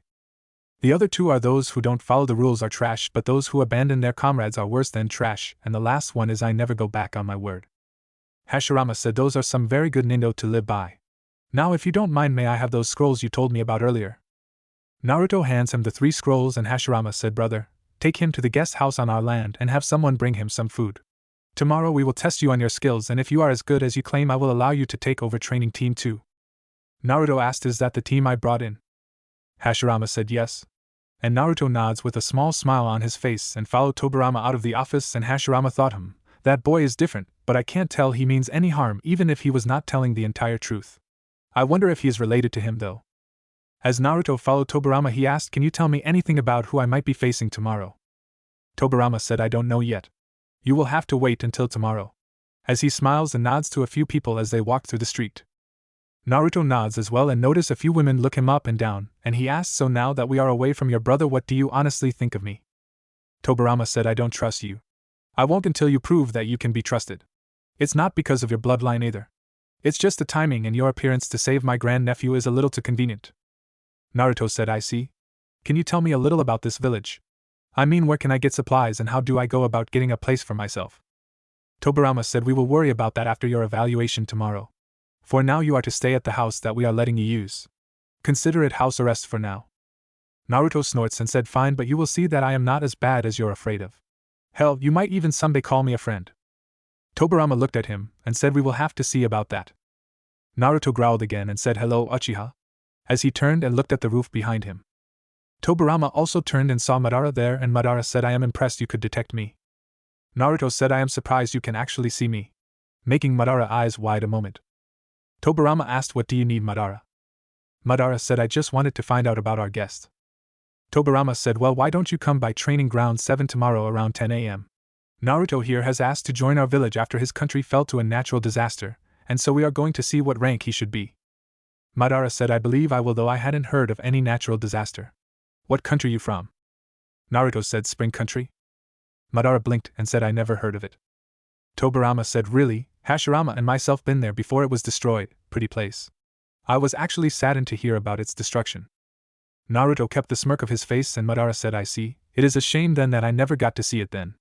I am looking forward to seeing your evaluation tomorrow. Naruto said, I promise you, it will be something you will have to see to believe. With a smirk. Madara glared and said, farewell Naruto, I am afraid I didn't catch your family name. Naruto said, I didn't give it. I only give it to those who I trust and who trust me. Perhaps someday I might tell you, but I am tired from today's events and Senju-sama here was showing me where I can stay until my evaluation.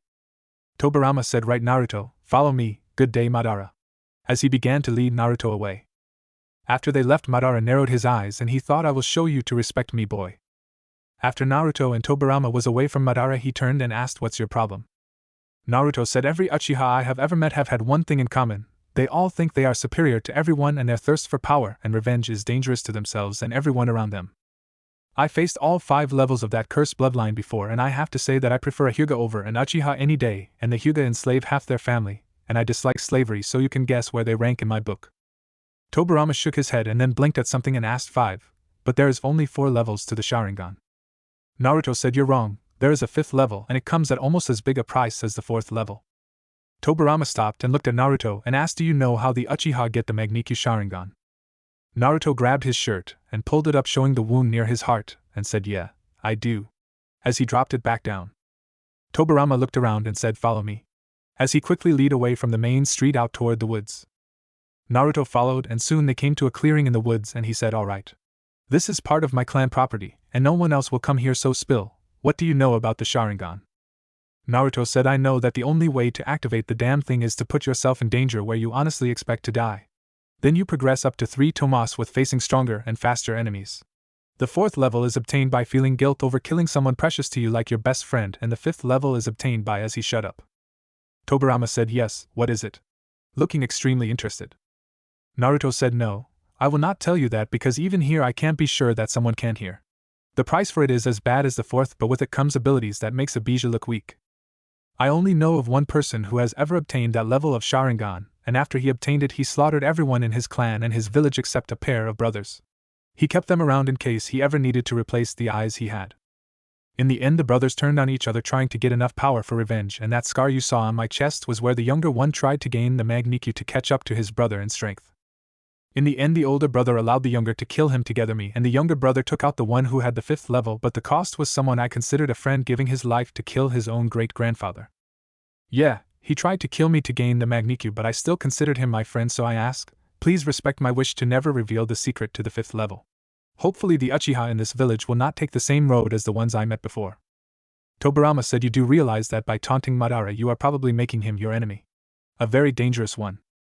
Naruto said, if what I hear about Madara is right, I fear that he will discover the secret to the 5th level and everyone around him will pay the price for it. With blindness taking over he is going to become dangerous. Tobirama blinked and asked, blindness? What are you talking about?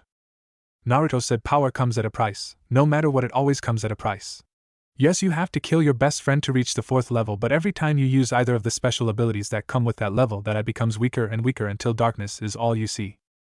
That is the greatest fear of any Dijitsu, is blindness, and the more he uses it the more dangerous he will become, and in the end I fear he will be the one to obtain the 5th.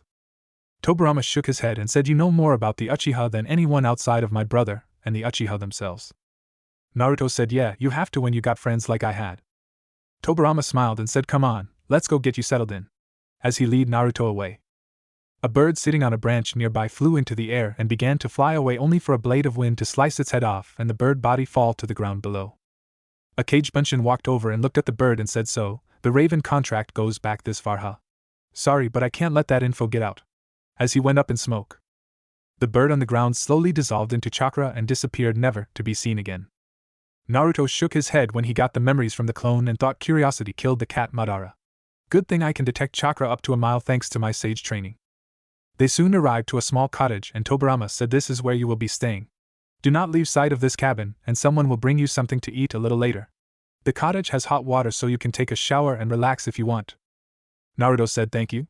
This will be better than I stayed in a long time. And thought a very long time. As he walked in and looked around the place. He saw a small table with 4 chairs and a couch and 2 bedrooms and a bath and thought nice place. As he walked into the bathroom and unsealed some cloths and began to take a shower. When he stepped out he detected a chakra signature approaching and he slipped on a pair of sweatpants and walked out of the bathroom and found a brownish black hair woman with brown eyes looking at him, and he said hello. The woman shook her head and said hello, I am Tuka Senju. My uncle said that you were here and for me to bring you something to eat. Naruto said pleasure, the name's Naruto. I am sorry for any inconvenience I may have caused. The woman smiled and said if I may ask, where did you get that? Pointing to the scar near Naruto's heart. Naruto looked at it, and said someone I once thought of as the closest thing to a brother I ever had did it when he betrayed me and all our friends. As he looked in thought. Tuka said I see. Well I must be going. Just wash the dishes and place them on the rack when you're done, and I will pick them up tomorrow when I come to get breakfast. I want to tell you one thing though. Thank you for saving my son today. Naruto blinked and blinked again and said your Nawaki mother. Tuka said yes though it's hard to tell it since his hair is a lot lighter than my own. Naruto said must have gotten it from his father. Tuka smiled sadly and said actually no, his father is nearly the same shade of hair that I have. Naruto blinked and said I see, are you a Senju by blood or marriage if I may ask? Tuka asked why. Naruto said well I have met several clans in my travel and some have customs that and beliefs that I find distasteful and I was wondering if the Senju clan was like the Hyuga clan or... Tuka asked so you're trying to be polite and ask if we inbreed? Naruto said yeah? Tuka said no we don't and I'm married into the clan. If you would like I could give you a little history on our clan to help you out. Naruto said I would like that if you don't mind. I've had a bad habit of stepping on toes and pissing off clans before by not knowing their history and beliefs or not caring depending on what the situation was. Tuka asked really, how many? Naruto thought a moment and said 49. Tuka blinked and blinked again and asked can you tell me a few? Naruto said Hyuga, Uchiha, Gama, Inuzuka, Fuma, Kamizuru to name a few. Tuka asked what did you do to piss them off? As she sat down looking interested. Naruto sat down also on the other end of the couch and said well I told the Hyuga to take that caged bird seal and shove it up their ass that you shouldn't treat family as slaves. The Uchiha, let's just say that I have an entire fighting style that makes an Uchiha look like a civilian because they can't copy my jutsu or predict most of my moves and I have a bad habit of taunting them with those facts. The Gama clan well I don't drink very often and most of them consider deals should only be completed while getting drunk. The Inuzuka I learned on accident the best way to beat them is to mess up their sense of smell, and so I always carry a small little bottle and a scroll that has the scent of cat urine and spray it on them whenever I can. The Fuma clan, did you know that it is illegal to see a female of their clan naked if you not their husband? My godfather was a good man but he was a super pervert, and I accidentally saw a few of their females when I was dragging his ass out of the hot spring when he was peeping on them, and the Kamizuru clan uses bees and bees don't like loud noises and I got a few jutsu that make a lot of noise but most of those were back when I was like 11 or 12 years old and back then I didn't really care that much about diplomacy and things like that. Tuka snickered and said I can just see a few of those clans would love to get their hands on you. Naruto said if they knew what I looked like they probably would but the first jutsu I ever created made sure that I could get by without anyone knowing what I look like. Tuka looked interested and said really, like a genjutsu? Naruto said no, it's kenjutsu. Tuka asked really, why is it forbidden? Naruto said ever see a man get pregnant? Tuka blinked and blinked again and said no that's sort of impossible. Naruto said using the jutsu I created it could happen. Tuka said show me? Naruto thought a moment and said only if you promise not to hit me for using it. Tuka said very well, I promise. Naruto put his hands together and was covered in a puff of smoke and soon he was replaced with shy and naked and Tuka gasped as she looked at Naruto and got up and slowly reached for Naruto's body and when she touched the breast on Naruto he let out a soft erotic moan and said in a sultry female voice don't tease. Tuka got red-faced and jumped back, and Naruto released the jutsu and said, as you could tell, it's real. Tuka said that's not possible. How? As she looked shocked and looked at him. Naruto said, like I told you, it's real, however there are a few problems with it. 1. Did you notice that small shock when you touched me? Tuka nods, and Naruto said that told me that you're wearing a genjutsu and that I am not what I appear to be. That is the only way to know that I am not who I appear to be, is if you yourself are not as you appear to be and are wearing a genjutsu. Any other time, unless you see me use it, then you never know. Tuka was shocked and said, please don't tell anyone about the genjutsu I am wearing. Naruto said, only on 2 conditions. 1 is I finish telling you about my jutsu as a sign of trust, and then you tell me why you're wearing a genjutsu, and we both keep it a secret to earn the respect of each other. The brothers are trying to treat me fairly even when they learn of my tragic past, and I wish to earn the respect of your clan. Tuka asked, is that why you wish to train my son? Naruto said, no. I wish to train Nawaki team because all 3 of their skills currently suck, and if the rest of the genin of this village are equally trained as they were, then Konoha is going to need a lot of body bags. One thing that really pisses me off is a sensei who does not train his or her team properly, and put them in situations that will get them killed because they don't know how to protect themselves. Tuka looked at Naruto, and after trying to see if he was lying or not, and said, very well, I agree to your conditions. Naruto said, now as I said, there are a few problems. 1 is that your chakra levels will drop to that of a civilian unless you have really good control and plan how much the person you henjin to has, or you won't be able to use any ninjutsu or genjutsu. The next problem is you actually have to know how to release the jutsu, or you will be stuck in it until you die, I believe, and maybe even past then. I spent an entire month when I was 8 as a 14-year-old girl, because I could not figure out how to dispel it. I was scared to death when I had a period. Tuka blinked and after a moment couldn't take it and burst out laughing. Naruto said, yeah, funny? Now another problem is that everything but the organs that both males and females share will change, which is why I could become pregnant, but if I am 8-year-old then so is my heart, lunges and things like that. Now if I were 8 years old and I made myself look like I do now, then I would physically be that age, but my organs won't be, so either they would work themselves too hard, causing me serious medical problems, or death. That is why I make myself look either the same age or younger, but I can't make my 17-year-old body look like my 8-year-old because my organs will be too big for my small body and cause me trouble also, so it has to be an adult body. Tuka thought a moment and said, I see where the problems arise. When you were stuck as a 14-year-old, what happened to you? Naruto said, I spent most of that month in the bed because I was too weak to do really anything else. Luckily my godfather took care of me and eventually figured out how I could dispel it. Tuka asked, is that it? Naruto said, yeah, but as you can see from what I told you, it is truly a kinjutsu. Not only because of the ability to become nearly anyone if you have truly mastered the jutsu, but because of the health risk as well. Tuka took a deep breath and said, the genjutsu is a special one that all senju women wear. Our clan, like the Fuma clan, does not let anyone else besides our lovers know what we really look like. It's made where nothing can see through it. The Senju clan does this because we do not want our daughters to only have someone who wants to be with them because of just their looks. Naruto said, I see. And thought, no wonder Tsunade always kept that thing on him. I wonder, if she has that on, then what does she really look like? Tuka saw Naruto in thought and asked, what are you thinking? Naruto said that I was wrong when I first felt that genjutsu. I thought it was because you were probably vain and wanted to make yourself look younger than you are your entire life because the thought of growing old scares you. Tuka's sweat dropped and said, I can see how you pissed the rest of those clans off now.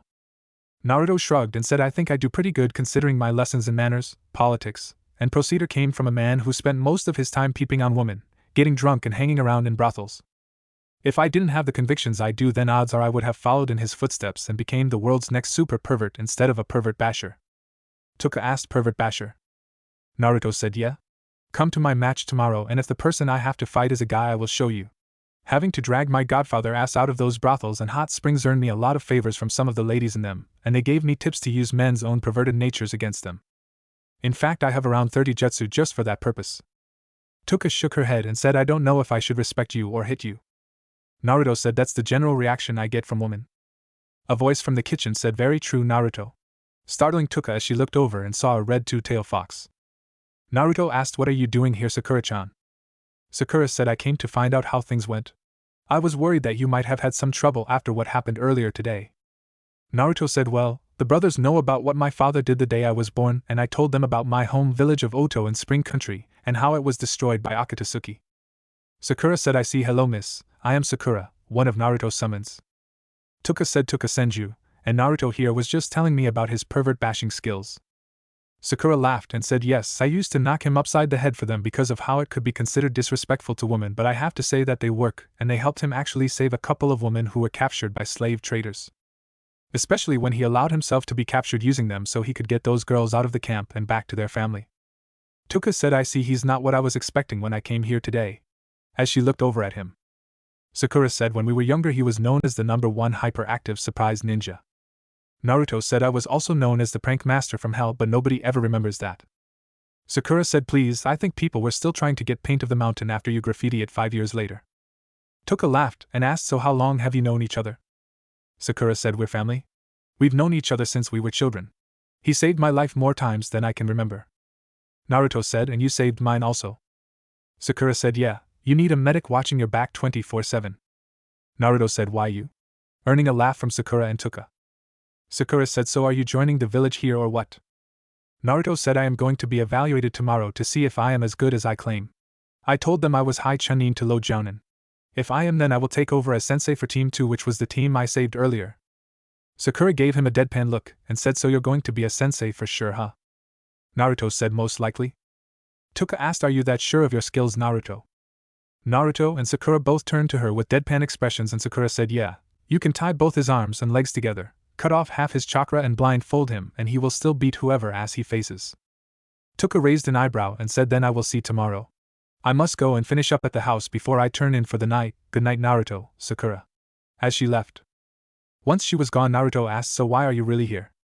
Sakura was quiet a moment, and said, I figured you might have to lie to be allowed to join the village, so if you ever summoned us we would need to know what you told them so we don't cause you trouble down the road. Also, I came to check on you. I worry about you. Naruto smiled and said, thank you, Sakura. So you and Haku, huh? Sakura said, yeah. I can see why you were so affected by him. We both like healing, and I only wish I would have met him when we were in Wave. Naruto said, I still think he looks like a girl sometimes. Sakura blushed and said, no, he's not a girl. Naruto looked at her and asked, so any little kids on the way? Sakura said, none of your business. As she blushed even more, which is funny when you can actually see red on the cheeks of a fox. Naruto laughed and said, relax, Sakura. I was just teasing, and explained in detail about what all had happened as he finished, but I am a little tired, between getting the contract, fighting those Nins, and then talking to the brothers, and I still need to eat, and I have to fight someone tomorrow to prepare for. Sakura said, alright, take care. As she went up in smoke. Naruto sighed as he ate, and washed up the dishes and before he went to bed to sleep. When Sakura got back to the land of Inari, she saw the others there looking at her, and she said, he's okay now. And explained the story Naruto gave. When it was overly said, even I would be fooled by that story. Sakura said, because it's mostly true with only a few important details changed. Back in Konoha, Tuka was washing the dishes when a 16-year-old Tsunade walked into the kitchen, and she asked, hi mom, how was your day? Tuka said, oh, it was very eventful. Did you hear about your brother? Tsunade said, no, what about him? We had a mission recovering some cows that were stolen by some bandits, for a farmer. As she looked interested. Tuka said his team was attacked today by IWA Nins and his sensei was killed. Tsunade gasped and asked, is he alright? Tuka smiled and said, yes, thanks to Naruto. Tsunade blinked and asked, who? Tuka said, he's this very nice-looking young man who saved Nawaki and both his teammates, and brought them back to Konoha, and after talking with your grandfather and granduncle is going to join the village. Tsunade looked at her mom and said, Mom, please don't start talking about nice young men, it just sounds so wrong coming from you, you're so old. Tuka screamed, Tsunade Senju, don't you dare call your mother old, little girl. I will bend you over my knee and spank you. Tsunade laughed at her mother's expense, and Tuka said, well, go check on your brother, and leftovers are in the fridge. Also, when you get up in the morning I need you to go to the guest cabin and get the dishes there for me. Tsunade blinked and asked, why are there dishes at the guest cabin? Tuka said, because we have a guest. Now go on and get. I want to finish these dishes so I can go to bed. Tsunade nods and walks up the stairs to the second floor and came to her brother's room, and she knocked, and a Nawaki voice said, come in. Tsunade opened the door and said, hey Squirt, heard you had an exciting day. Nawaki said, yeah, Okim-sensei died and Choco nearly died, but then Naruto-sensei showed up and saved her, and then when those IWA Nins attacked him he actually ran down the body of an earth dragon and killed 2 IWA Nins, and then he saved us, and then he began to train us, and as he was excited explaining what Naruto had them do. Tsunade said, sounds like this Naruto guy impressed you, huh? Nawaki said, and he's so cool and powerful, and he's only 17. Tsunade saw how excited her brother was and said, well, I will have to meet him sometime. You need to get you some sleep, brother, and I am glad that you're okay and sorry to hear about your sensei. Nawaki asked, hey sis, what is the basic 3? Tsunade said, I don't know why. Nawaki said, well, Naruto-sensei was really upset when he asked us what we know, and we told him, and he asked if we knew the basic 3, and when we said no he got upset. Tsunade said, well, ask him what he was upset about when you see him. Nawaki said, I think I will. Tsunade said, good night, brother, as she kissed his head. Nawaki said, good night, sis, as he turned off his light and laid down. Tsunade thought as she got something to eat, I wonder what this new guy is like to make such an impression on Mom and Nawaki. The next morning when Tsunade knocked on the door to the cabin, she waited a few moments, and no one answered the door, and she knocked again, and after waiting some more she opened the door, and went inside and looked around and saw that the dishes were waiting for her, and she grabbed them and thought, I wonder where this guest is. As she started to leave. As she exited the cabin, she looks around and shrugs before heading back to her house to drop the dishes off. As she was leaving, Naruto, who was on the roof of the cabin, watched her go as he looked at her with red crimson eyes as they slowly revert back to blue, and thought, so that's what she really looks like. Ero-sanin was way wrong, she's not flat chest at all. She is as big as Sakura-chan was after I came back to Konoha. He then drops down off the roof and sits down on a stump and takes a lotus position and begins to meditate. About an hour later, Tobirama appears and asked, where were you this morning? Naruto said, sitting on the roof watching the sunrise through the forest. Who was the blonde girl? I was thinking about talking to her, but she looked like she was in a hurry, so I didn't disturb her. Tobirama looked at him and said, alright, what was she wearing when she came here then? Naruto said, a pair of black shorts with a tunnish white shirt, black ninja sandals and a chunning vest. Tobirama said, alright. That was Tsunade, my great niece. Now follow me so we can get this evaluation done. Naruto stood up and began to follow him, and soon came to training ground 7, and Naruto thought, I wonder if this is just some huge joke by Kami on me. Naruto said, so this is where the test will be then. As he looked around, noticing the differences between now and when he was a genin, the most notable was the missing memorial stone and a few extra trees. Tobirama said, yes, but that will be in about 20 minutes. I brought you early so you could get a look at the field since your opponent already knows this field. Naruto nods and began to walk around the field, and he noticed as Tuka arrived along with Hashirama. Both walked over and Hashirama said, I understand you already met my daughter-in-law Tuka. Naruto said, yes, it was an honor to talk with her, and I wish to thank you for giving me a chance to prove myself to you. Just then Tenshushin arrived, and Naruto saw that Madara Uchiha along with 9 other members of the Uchiha family arrived. Hashirama asked, to what do we owe the pleasure of your visit, Madara?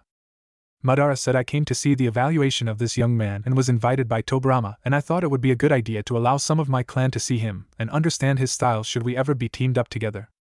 Hashirama said, very well, as he saw Naruto cut his eyes at Madara with a smirk on his face. A few moments later, Hiruzen Sarutobi arrived along with Jiraiya, Tsunade, and Orochimaru, and he said, to what do we owe the pleasure of your visit, Hashirama-sensei and Tobirama-sensei? As he looked around and saw Naruto looking at him and his team. Hashirama said, I need to test the skill level of this young man here to see what rank to give him. If his skills are as good as he claims, then he will be joining our village. Sarutobi nods and asked, and you wish to have someone from my team to test him? Hashirama said, no, I want all 3 of your students to test him as well as to let me evaluate their skills to see if they are really ready for that mission. Sarutobi said, very well, I am Hiruzen Sarutobi and this is my team, Jiraiya Oil, Orochimaru, and Tsunade Senju. Naruto said, greeting, the name's Naruto. Tsunade asked, do you have a family name? Naruto said, officially I never was given more than my first name. I was told as I grew up the family name of both my parents, but was never told their first name. Unofficially it is Naruto Uzumaki Namikaze. Madara, Tobirama, and Hashirama, all 3 eyes went wide when they heard the name Uzumaki, and Hashirama said, you're an Uzumaki. Naruto blinked and said, I told you about my past, and because of it I never went by my father's name. Why? Everyone seemed confused, but those 3 and Tobirama said the Uzumaki family is the royal family or whirlpool country. Naruto shrugged and said, don't know, might explain why my godfather never told me the first name of my mother or my father, since one was the leader of our village until he died and everyone called him by his title, and my mother, if she was related to them, she must have left for some reason. Either way, it doesn't matter to me. I never live off the names of anyone else. I proved myself through my own actions. Madara asked, before we begin, Namikaze, may I ask what elemental affinities do you have? Naruto looked at him and asked why. Madara said, like the Senju brothers, I have had dealings with the Uzumaki clan before and I know a little about them, and I wish to see if you might really be related to them. Naruto looked at Hashirama, who said, if you don't mind, Naruto, I would like to know that as well. Naruto asked, those that I can do or those that I have mastered? Jiraiya asked, what's the difference? Naruto said, with enough hard work you can use an element even if you don't have an affinity for it, but to be able to use it at its full strength is mastering it. Sarutobi said, that is very true, but just tell us which elements you can use since this is an evaluation of your skills.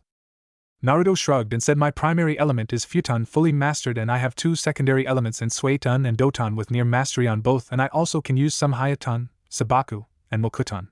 The last 3 are just a single jutsu each so far. I am trying to increase them to where I can master them, but I doubt I can. Everyone was wide-eyed looking at him, and Sarutobi said that is 6 elements you can use. Naruto shrugged and said I busted my ass off to get those skills to the level I am at, and as for the last I ran into someone who had bloodlines for 2 of them in my travel, and they showed me enough to figure out how to imitate them, and I heard about the Shodame's ability with Mokuton, and I experimented with a few things and learned a small jutsu. That works, but it takes a lot of concentration for me to do it. Madara said I am even more interested in seeing his evaluation now more than ever. Hashirama said very well Naruto, Tsunade, Orochimaru, and Jiraiya. All 4 of you are to go to the center of this field, and when I say start you will fight Team 7 versus Naruto. No permanent injuries or death blows, but everything else is allowed. You will fight until I tell you to stop or there is a victor. Jiraiya said this will be easy. I don't care how good he says he is, there are 3 of us and only one of him. As he walked to the middle of the field. Naruto said if I had a penny every time I faced an enemy who outnumbered me and said those words I would be the richest man in the world. As he saw Tsunade and Orochimaru get on each side of Jiraiya. Naruto cracked his neck from side to side and saw the Uchiha all activate their Sharingan, and he said ready when you are. Hashirama along with everyone else but the 4 got into the trees away from the fighting and he said begin. 3 puffs of smoke appeared and there were 4 Naruto, and 3 of them turned away from Team 7 and darted into the woods. Everyone narrowed their eyes and Naruto jumped back onto the river behind him and began to do one-hand signs raising several eyebrows, and Jiraiya screamed oh no you don't, as he charged toward Naruto, and the field began to cover in a mist as Naruto said Kirigikyu no Jutsu. The field was completely covered in mist. Tsunade and Orochimaru both cursed as Jiraiya charged and the field was covered and Jiraiya came running up toward them and Orochimaru threw a kunai at the ground in front of him and Jiraiya screamed what the hell team. Orochimaru asked if you're really Jiraiya and not a henge then tell us something only we would know. Jiraiya looked at Tsunade who was eyeing him and he said come on flat chest, you know it's me look you want to know something that only we would know, I was the one tied to the log. Just then another Jiraiya ran up screaming don't listen to him, he's a fake, but Tsunade had already acted and threw a Senban at the second Jiraiya hitting him in the arm, and he screamed out in pain. It was at that moment that the first Jiraiya charged Tsunade and before she had a chance to react he passed by her and slapped her on the spine and she fell to the ground as he disappeared into the mist. She realized that the one who just attacked her made her scream out what the hell did you just do to me? Naruto voice come from the mist and said simple, after I tricked you into attacking your own teammate I hit a pressure point in your back making it where your legs won't work until it is healed effectively neutralizing you.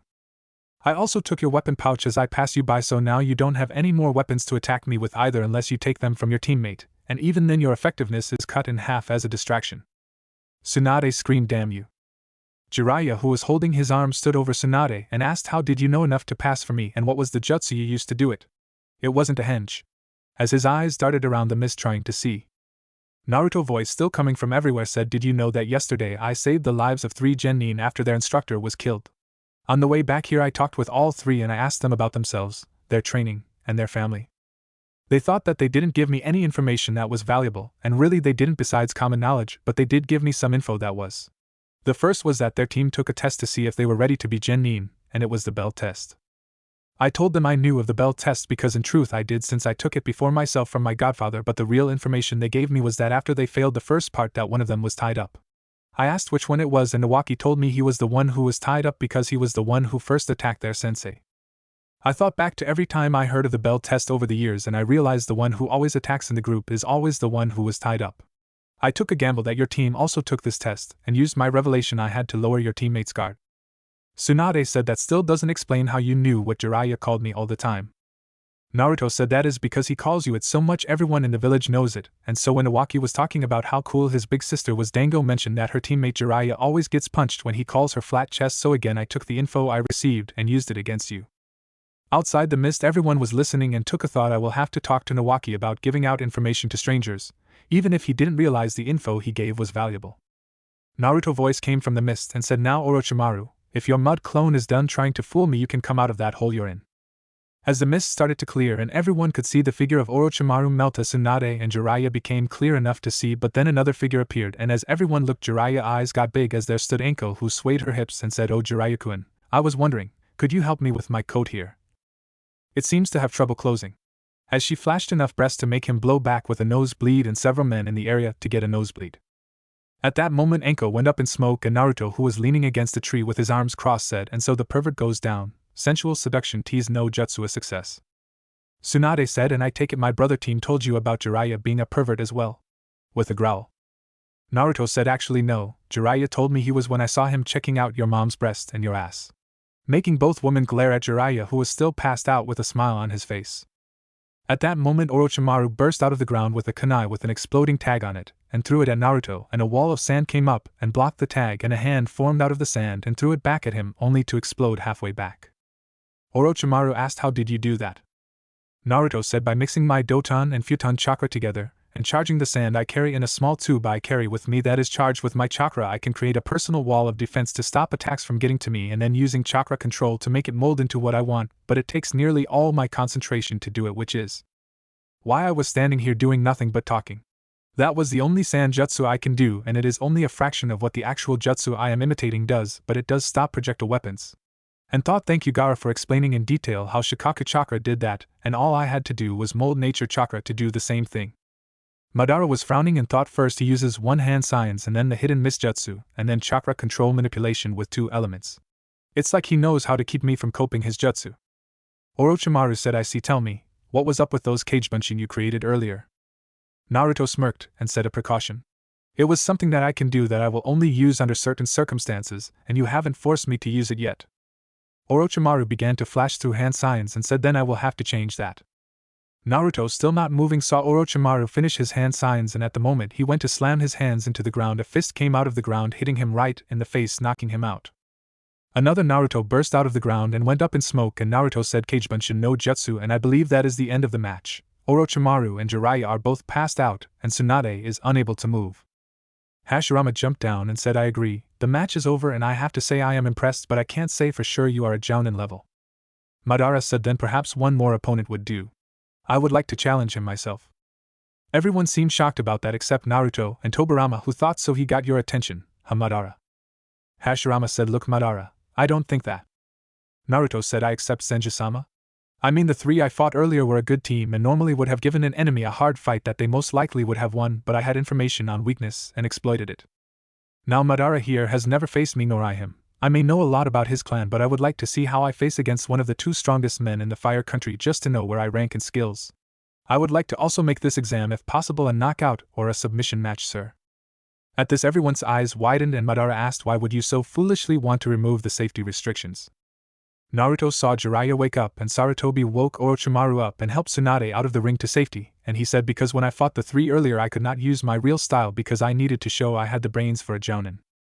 I demonstrated that I felt, but I feel that I did not have the opportunity to show where my real skills lie. I showed heaven was strong, but now I need to show earth is strong as well, and only someone of your caliber would push me that far."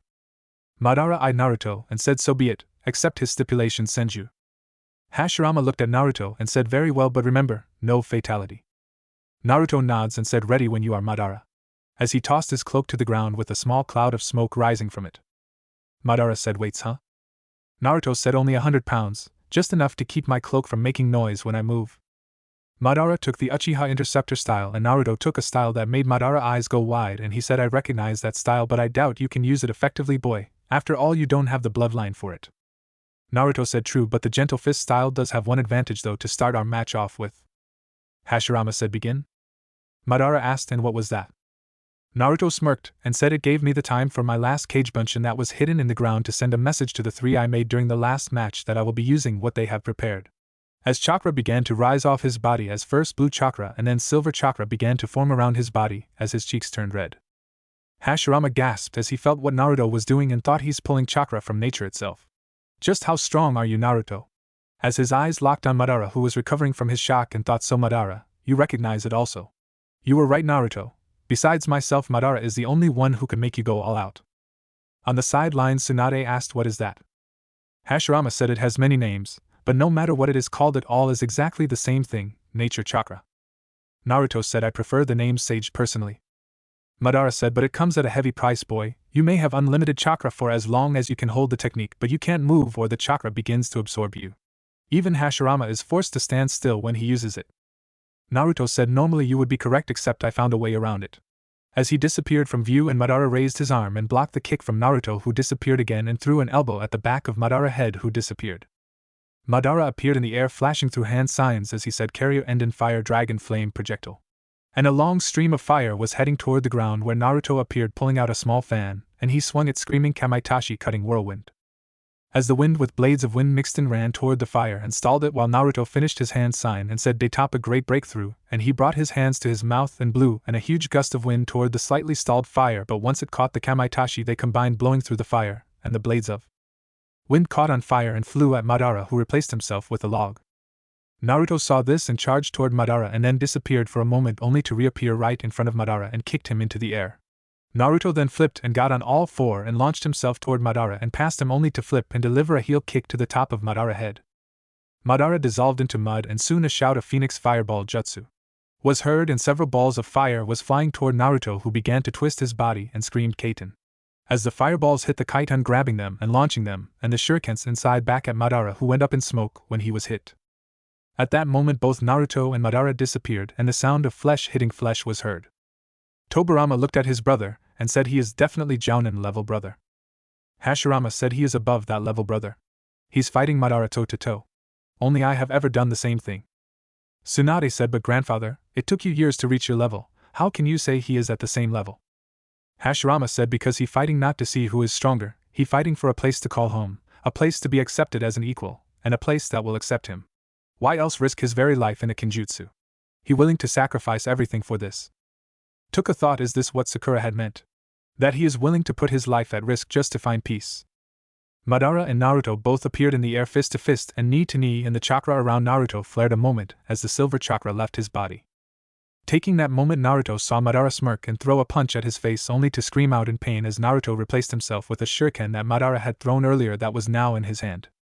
Naruto appeared on the ground and said, that's one Madara, ready for round 2. As silver chakra suddenly exploded from his body. Madara, who had removed the shuriken from his hand, narrowed his eye and thought something's not right here. How is he able to draw on nature chakra in an instant? That it. Somehow he's using the kage from before to do it, but if I am right then that means either the first time was him drawing on it or his Kagebunshin, so he can do it up to 2 more times. As he charged toward Naruto and both began to flash through hand signs, but Naruto doing one hand signs on each hand. Madara said die end in great fireball. As a huge fireball shot at Naruto, who finished with his right hand and said Dori Juhiki Earth-style rampart. And the ground he was on suddenly shot 30 feet in the air as the fireball that Madara had sent hit the wall, and flames rose up the side, and Naruto finished a moment later with his left hand sign and said Senpafuton Sunabakori Hermit Art, Wind Element Dust Cloud. As he jumped into the air, taking a deep breath and breathed the air toward the rock cliff he had made. When the wind hit the wall, it completely destroyed the wall, and the dust covered the entire area, and Naruto said, and now you're blind, Madara. Tajua Kagebunshin no Jutsu, as the sound of hundreds of puffs was heard, and then the voice of Naruto echoed hundreds of times, said together Uzumaki Naruto Naizen Renden Uzumaki Naruto 2000 hit combo, as suddenly the sound of flesh hitting flesh was heard over and over again as the voice of Madara was heard screaming out in pain. Finally, when the sound of flesh hitting flesh ended, there was the sound of a lot of puffs going off again, and wind blew the dust away so everyone could see. There was Naruto seen standing over the form of Madara, who was bleeding severely all over his body with bruising appearing everywhere. Everyone was shocked seeing him in this state, and Naruto said he's alive with no permanent injuries, but it's going to take him a couple of weeks to recover. Madara coughed up blood and said weakly from on the ground, it's not over yet, boy. Naruto said, I guess not, I concede. Everyone looked at him like he was crazy. Madara, to the shock of everyone, slowly stood up, and Naruto thought, how the hell is he getting back up after that? I hit every pain center in his body and every joint with enough force to need minor medical care. Madara said, don't play with me, boy, it's not over by a long shot. As he burst into thousands of crows. Naruto frowned as he closed his eyes, and when he opened them several people gasped because they were red, and Naruto looked around the clearing and said, it's over, Madara. I gave up, so you won. Besides, genjutsu won't work on my now. The clearing was silent for a moment, and Madara's voice said, really, you think whatever you done with your eyes can stand up to the power of the Sharingan? Naruto's eyes went wide and screamed, don't do it, Madara. I know what you got planned, and if you try it then you will pay 1,000 times over. Don't try it, please, I beg you. As he looked all around the clearing. An explosion of chakra was felt from the north end of the field, and Hashirama said, it's over, Madara. He gave up. Madara appeared with the initial gate and the heel gate open, and he said, it's not over yet, Senju. I will not be given pity, and handed a false victory. Now, boy, face the power of the Sharingan and the Uchiha clan. As Madara's eyes changed into the Magnikyu Sharingan, Naruto screamed no Dan as Madara said Tsukuyumi, God of the Moon technique. Silence fell over the arena as both Naruto and Madara stood still for a moment, and Naruto grunts as he fell forward and Madara soon begins to scream, grabbing at his face as blood begins to leak from both his eyes. And Uchiha asked what's going on, as they looked at Madara, who was now on the ground holding his face, screaming out in pain. Naruto's voice carried over the field softly as he was still face down with just his head slightly turned. I tried to warn him, but he wouldn't listen. It's too late now. Tobirama ran over with everyone but the Uchiha who were over at Madara trying to get him to stop screaming. Hashirama asked what's too late Naruto, what happened? Naruto grunts and said tiredly, can someone please roll me over? I won't be able to move anything besides my mouth and eyes for the next 72 hours. Tuka turned him over and his head turned with his body locked in place as it rolled, and Hashirama asked what happened Naruto. Naruto's eyes were closing slowly and he said Madara Sharingan is destroying itself. I tried to warn him as his eyes closed. Tuka touched Naruto's arm and said Naruto, can you hear me? Tobirama said he's passed out Tuka, most likely chakra exhaustion and whatever just happened. Another Naruto ran into the field and said shit, drawing everyone's attention.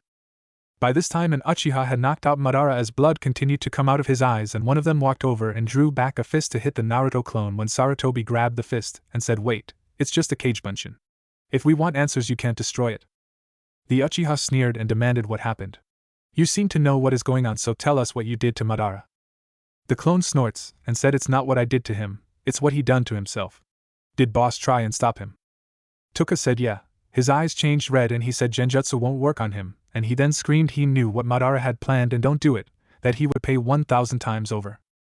The clone sighed and said damn it, boss tried to warn him, it's Itachi gift. Hashirama asked who? The clone blinked and said oh that's right, you don't know. Boss told your brother about the other Uchiha he knew before. Everyone turned to Tobirama who asked the two brothers and their grandfather, the one with a 5th level Sharingan. The Uchiha who was standing there asked what other Uchiha, there is no 5th level Sharingan. The clone ignoring the Uchiha said yeah, that's them. Boss told you how the older brother let the younger one kill him so he could kill his grandfather who killed his clan, right? Tobirama nods and the clone said well that's not everything that happened. Before Itachi let Sasuke, his little brother, kill him, he did something to both boss and Sasuke. He sealed the power of the right eye Amaterasu in his brother Sasuke, and he sealed the power of the left eye Tsukuyumi in boss, but he made it where either can ever control it normally, and they would be set off by a certain condition. For Sasuke to fire off the Amaterasu would go off if he ever saw the Eternal Magnikyu. It will cast Amaterasu and burn the person who holds that eye for 7 days and nights even if Sasuke didn't want it, and for Naruto it goes off whenever an Uchiha tries to use Tsukuyumi on him, but instead of pulling both into the genjutsu it does something different. Several of the Uchiha walked over and one asked what does it do that is different than the normal Tsukuyumi, and what did it do to my brother? The clone asked your Madara brother? The Uchiha said yes, I am Izuna Uchiha, now answer my question. The clone said very well, Itachi wanted to make sure that Sasuke would be the one to avenge the Uchiha clan, so he made it where when Naruto condition is met that his body will freeze for 72 hours, the same amount of time that if he were in the genjutsu his mind would suffer. Now if you don't know, when two Uchiha both use that technique on each other it would come down to who had the stronger mind would be the one to win, but Itachi made it where instead of who had the stronger mind it would let whoever had the most chakra left. Boss had more since he mostly used Sage Chakra, and so when Madara tried it Itachi gift activated and instead of being pulled into Tsukuyumi his Sharingan was turned onto itself, making it where both eyes were pulled into Tsukuyumi, and for 72 hours in the genjutsu they were burned over and over again by Amaterasu is what he saw. What it actually did was cause both eyes to activate until they went completely blind, but his mind feels like they are being burned from him. That way the person the gift was originally supposed to blind would be weakened enough for Sasuke to kill him. Izuna said I never heard of either Sasuke or Itachi Uchiha or this Eternal Magnikyu. The clone said what boss was told by the brothers was that their clan separated from your clan sometime during the nomadic years because they had a disagreement with the rest of the clan. There was originally 5 families I think, but they were slaughtered by the brothers' great-grandfather who had discovered the secret of the Eternal Sharingan. He left both boys alive so he would have a replacement without being discovered by the clan here. They're all dead now so it doesn't matter. Izuna said that boy should have the power he was given sealed off, it's too dangerous. That power belongs to the Uchiha clan. The clone said okay, let me ask you something, do you know how to seal it off? Boss doesn't and he nearly a Fuinjutsu master. As far as I know the only person who could have undone what was done is Itachi, and he's dead.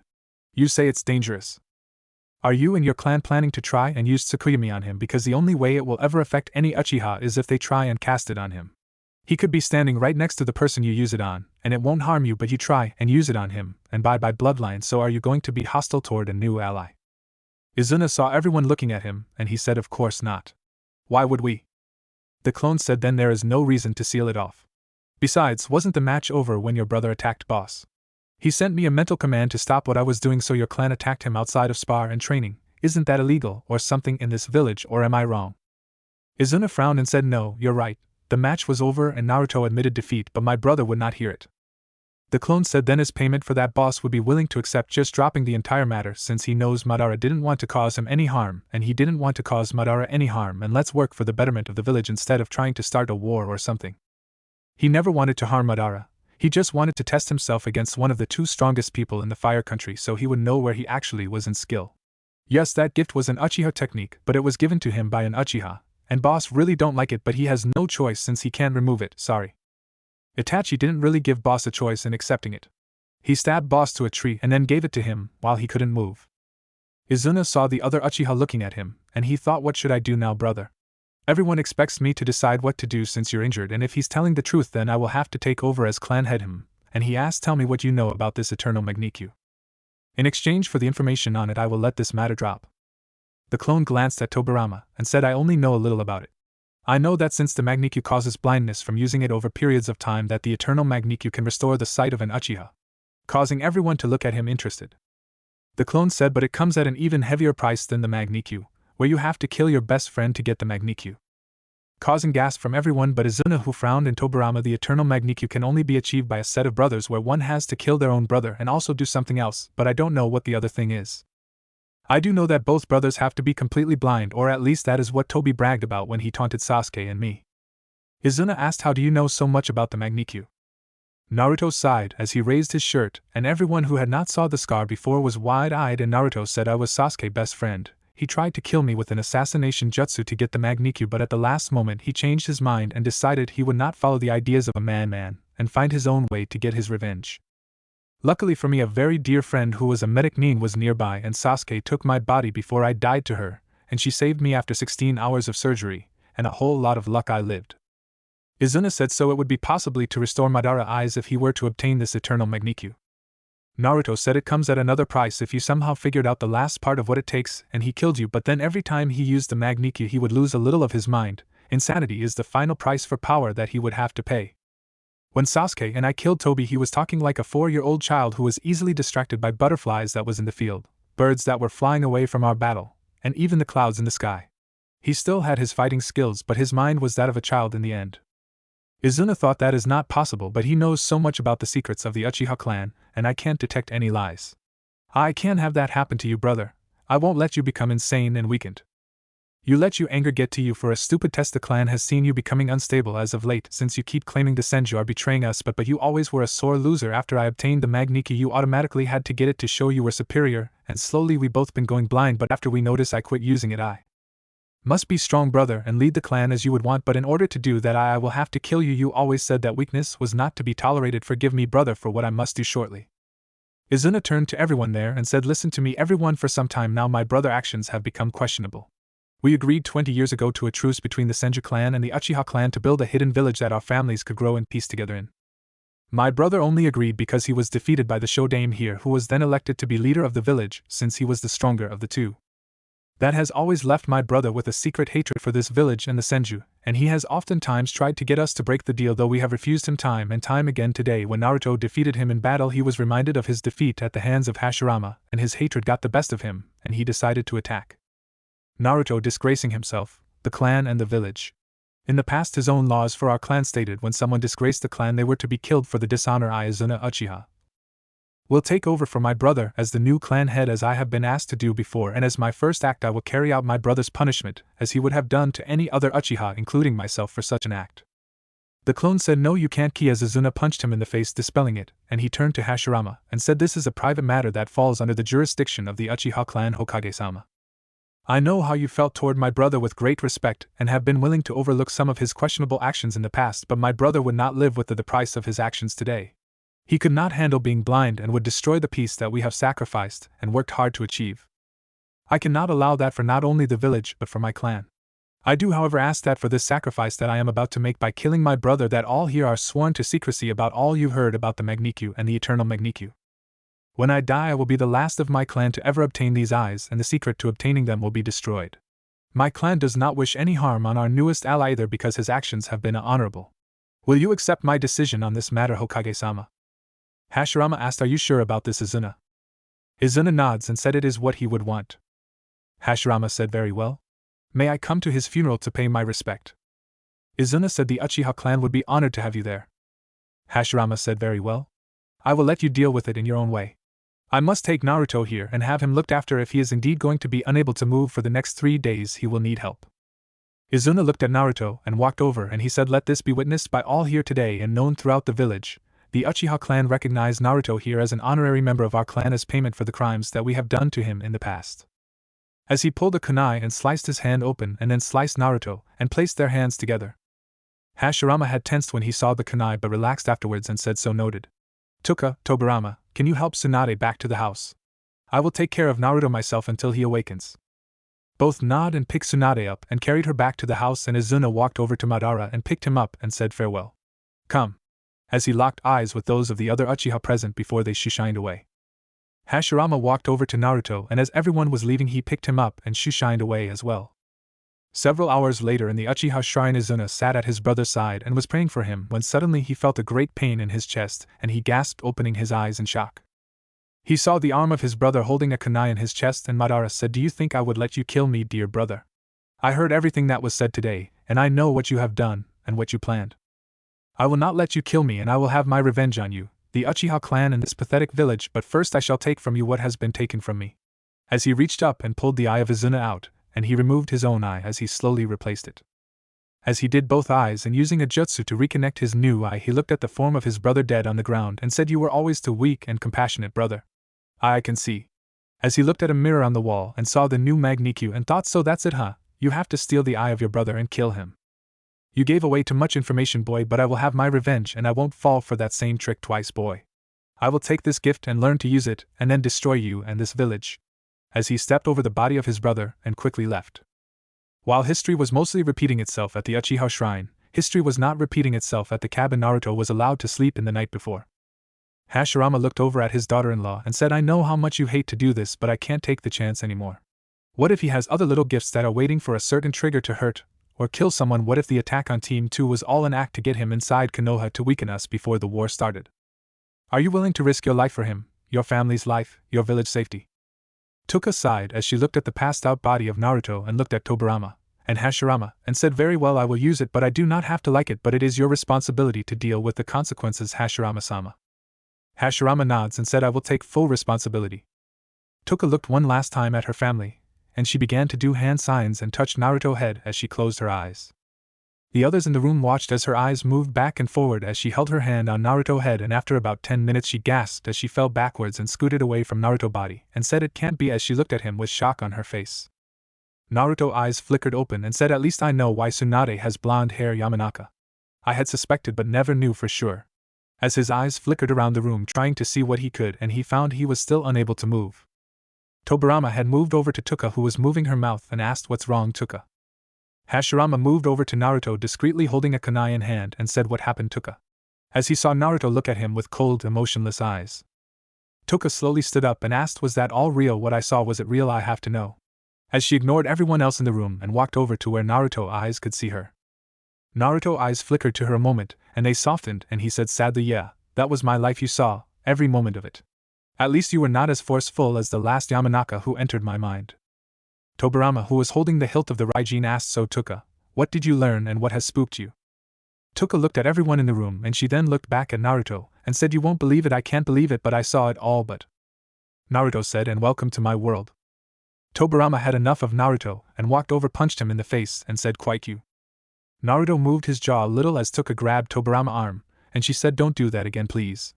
As Naruto spat out a tooth and said, damn it, those are always the most painful to grow back. Hashirama asked, what is it you saw, Tuka? You're not acting like yourself. Did something happen to you in there? Tuka closed her eyes and she said, I'd say I don't know where to start. Tobirama asked, is he a threat to the village? Tuka said no, he loves Konoha and her people very dearly and only wants to protect it. Naruto sighed as he closed his eyes and Hashirama asked, but that doesn't make sense. How can he love Konoha that much if he only just arrived? Tuka said because he was born here in Konoha, it's his home village. It's the village that his friends and family fought and died to protect, and the village Akatsuki destroyed. Tobirama said, that's crazy, Tuka. I think he's messed with your head or something. How can he be born to Konoha when we know everyone who has ever been born here, and how can you talk about the village being destroyed when we are standing in it, and Akatsuki was destroyed 5 years ago? Tuka's eyes glossed over a moment as they flickered back and forward, and she said Nawaki was supposed to die during that mission. You Hashirama were supposed to be killed by Madara, who would use the Kyuubi to attack you at a valley called the Valley of the End. He would then fake his own death in that fight and go into hiding to plant his revenge on the village and his clan. Hashirama narrowed his eyes and asked, why are you talking like you know the future? Naruto said because she now knows a possible future had events not been changed. Tobirama had enough and hit a pressure point in Naruto's neck, and he passed out, and he looked at Tuka and Hashirama and said, that's it. This guy is crazy and he messed with you as well, Tuka, drawing you into his fantasy. Tuka said, but it wasn't a fantasy.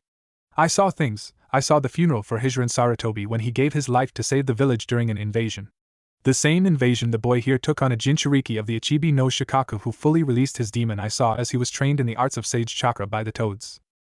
I saw as he was trained by his godfather Jiraiya, and I saw Tsunade future, how she blamed the village and that necklace for the death of everyone important in her life. I saw as he fought and killed Kakuzu. I saw the village being attacked by Akatsuki, which Madara himself recreated as part of his revenge. I saw as he saved Tsunade's life on several occasion going toe-to-toe with another student of Jiraiya who had the Rinnegan, and I saw the fall of the shinobi world. I saw how the survivors of the war Madara created began to starve to death, and how the Kazekage, who was once the Jinchuriki of Shikaku and was brought back to life with a Kinjutsu, used a jutsu on Naruto here, sending him to the past where his story began. Going to a point before Madara got control of the Kyuubi to use to kill you, and before he stole his brother's eyes, killing him, giving him eternal youth from the eternal Magnikyu. I saw his father, Minato Namikaze, the Yondaime Hokage, sealed the Kyuubi into Naruto here to save the village, and I saw how the village for the most part made his life hell, and yet he endured, becoming recognized as a hero in many countries for different things: wave, tea, vegetable, star, wind, rice field, snow, waterfall, sea, oni. I saw it all, and through it all he found a few who became precious to him, and he endured the lose of it all thanks to Madara revenge. Hashirama said, so he was planning to attack Madara from the beginning? Tuka said, no. You're forgetting he begged Madara not to use that attack on him. He had already changed history by signing the Kitsune contract himself to stop Madara from getting his hands on it. That and saving Nawaki's life has already changed the future. The only reason he wanted to fight Madara was to test himself against him as he was now, not the insane man he fought in the future who used 5 different bijou to attack and kill his comrades, not the man who in the end had to be held down by Naruto's friend who gave him that scar so he could kill them both. He wanted to see where he honestly was. Please don't let your feelings for Madara cloud your judgment, Hashirama-sama. The boy is not a threat to the village. As she was pleading to Hashirama. Hashirama said, and what of your feelings for him? He saved your son's life. How do you know that what you saw was real and not a planted memory? With war coming, IWA or anyone else could have set this all up as a trap. They could have found out who your maiden family was and knew after he weakened Madara that I would want you to check his mind. Honestly, listen to yourself. Time travel, the Rinnegan, eternal youth.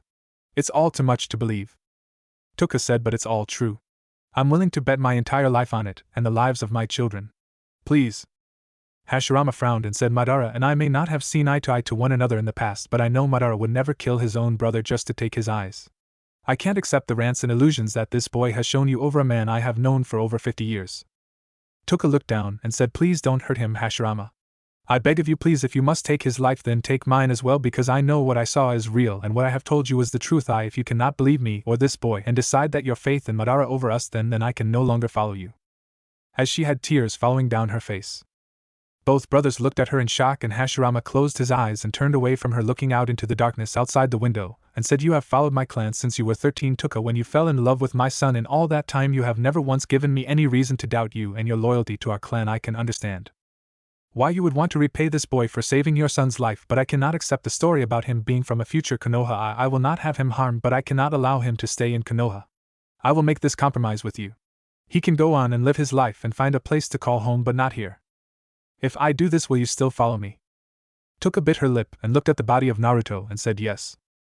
Hashirama said, we will never speak of any of this again. Do you both understand? As he looked at his brother and daughter-in-law. Both nodded, and Hashirama said, very well, I will take him away from the village while he can't move and release him at the edge of our border, giving him my orders to never return. Tobirama, You are in charge until I return. Tobirama nods and Hashirama walked over and picked Naruto up, placing him over his shoulder, and looked at Tuka, who was still on her knees, and thought, why would you side with this stranger over your own family? What did you see that has upset you so much? As he left in a swirl of leaves with Naruto, Tobirama looked at Tuka and said, go home and relax, Tuka. The boy won't be harmed and he is still free to go as he chooses, as long as he does not return here. You have done more than enough for him. As he left, Tuka thought, but what is enough for the person who saved your children's lives, and what is enough to save them from themselves? When Naruto awoke, there was a campfire going a few feet away from him, and he saw Hashirama sitting in a meditative state not too far away, and his eyes moved around, and Hashirama said, I see that you're awake. Naruto said, yeah. Hashirama opened his eyes and looked at Naruto's and said, why did you come to Konoha? Naruto sighed and said, it's my home. Hashirama said, no, it's not. Before a few days ago you never had stepped foot in Konoha before. Naruto was silent a few minutes and asked, what's it like? Hashirama blinked and asked, what's what like? Naruto asked, what's it like for you being Hokage? Hashirama was confused and asked, why would you want to know that? Naruto closed his eyes a few moments and said, when I was still a child, Gigi would tell me stories about you and your brothers. He told me how you first took him as your apprentice shortly after his clan came to Konoha. He told me he was angry about being in the village because some kids would pick on him and call him Monkey Boy and Hairy Beast. Hashirama eyed Naruto with a little shock as Naruto continued, he told me how you saw as he busted his hands up with anger from punching some new trees that you grew and were setting aside for something special. He told me how when you asked him about why he was doing it, he told you to mind your own business. Hashirama asked, this Gigi, was it Hijirin? Naruto said, yeah, he was the Sandaime Hokage. After Dad sealed the Kyuubi in me, he was the one who was mostly in my life. Even though I lived in an apartment after the orphanage kicked me out, he would always find time to take me out for ramen and tell me stories about being Hokage.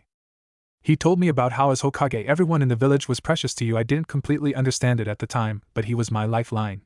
Had it not been for him, I would have turned into what Gaara was before I saved him from his darkness. I can't go back, can I? Hashirama said, no. Naruto looked at the sky and saw some stars and said, will you kill me? Hashirama said, no, I won't. Thinking that Naruto was asking for what he did to Madara as punishment. Naruto frowned and asked, please, I have nothing here. My friends, my precious people, my home, everything I know is gone. I've changed history, so all those who would be hurt by the future won't be those who could have been born, won't be. As he closed his eyes, Hashirama was shocked hearing Naruto words and he looked away and thought, it's just a trick, time travel's not possible, he can't be from the future. As he stood up and said, you're on an island north of Konoha. The only animals on this island are deer and rabbits and a couple of cows. There's a freshwater river and a lake where you can get fish in the center of the island. This island was where my clan kept a source of meat when we were nomads before Konoha was formed. You can stay here or you can go wherever you want, but don't return to Konoha. I am giving you this island as thanks for saving my grandson, but I can't believe that you are from the future or what you claimed about Madara. We have known each other since we were children and I just can't accept your claims over my own experience. Naruto said, I understand. Hashirama said, then I guess this is goodbye. I used a special wood that I grew to make this fire. It will burn for the next 48 hours, so all the animals will stay away from here. I must return back home to my clan. Naruto said, wait. Hashirama turned and asked, what is it? Naruto said, my left vest pocket. There is a scroll there. I want you to give it to Nawaki and his team. Hashirama blinked and asked, what is on it? Naruto said, it's what I was planning on teaching them to make sure they don't die. I don't want to see Tsunade turn into the woman I knew in the future, and making sure her brother lives will keep that from happening. Hashirama frowned as he walked over and took the scroll and opened it and read. Tree climbing. This is a chakra control exercise where you have to channel chakra to your feet to stick to a tree. Too much and you blow off, too little and you fall off. This exercise is designed to increase your chakra reserves as well as your control. Water walking. Do not attempt until you can run up and down a tree for 1 hour without a break.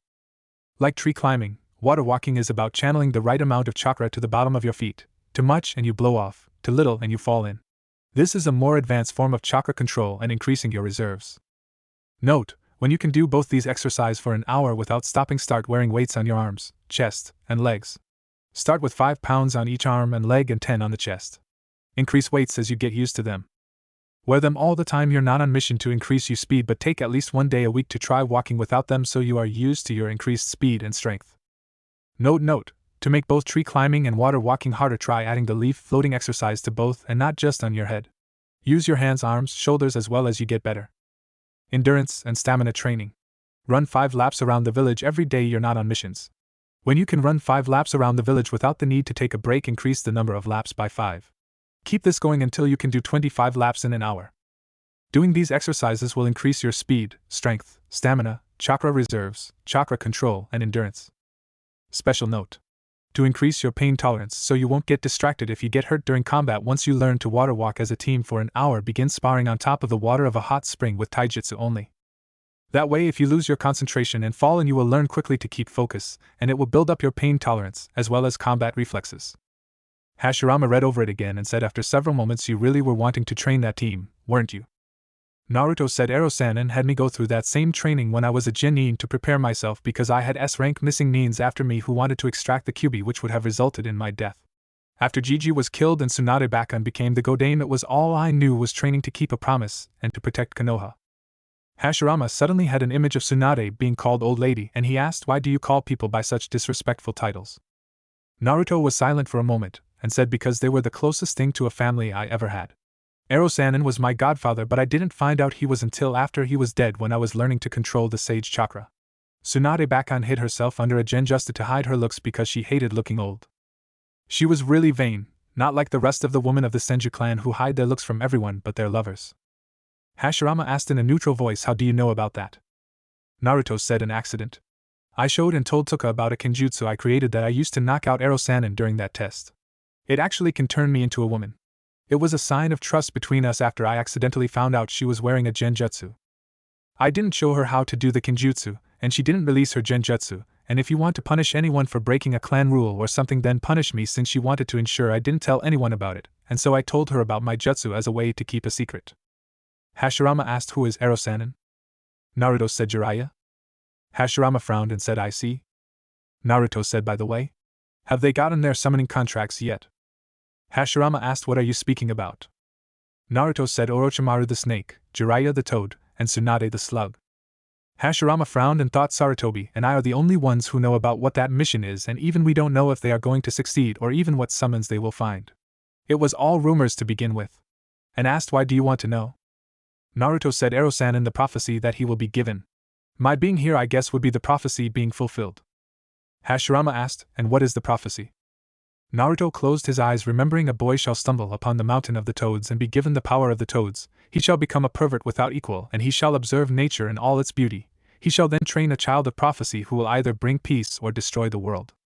The choice of which will depend on a choice Jiraiya will make. Hashirama frowned and asked, and what are you saying, you're this child of prophecy? Naruto snorts and said, I didn't understand it when I heard the prophecy myself. In fact, it wasn't until I signed the contract for the Kitsune that I finally understood what the prophecy was talking about.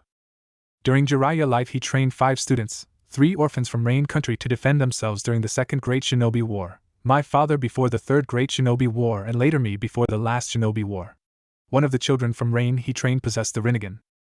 I don't know what happened or why, but somehow he became the figurehead of Akatsuki with Madara as the true leader ordering him from the shadows.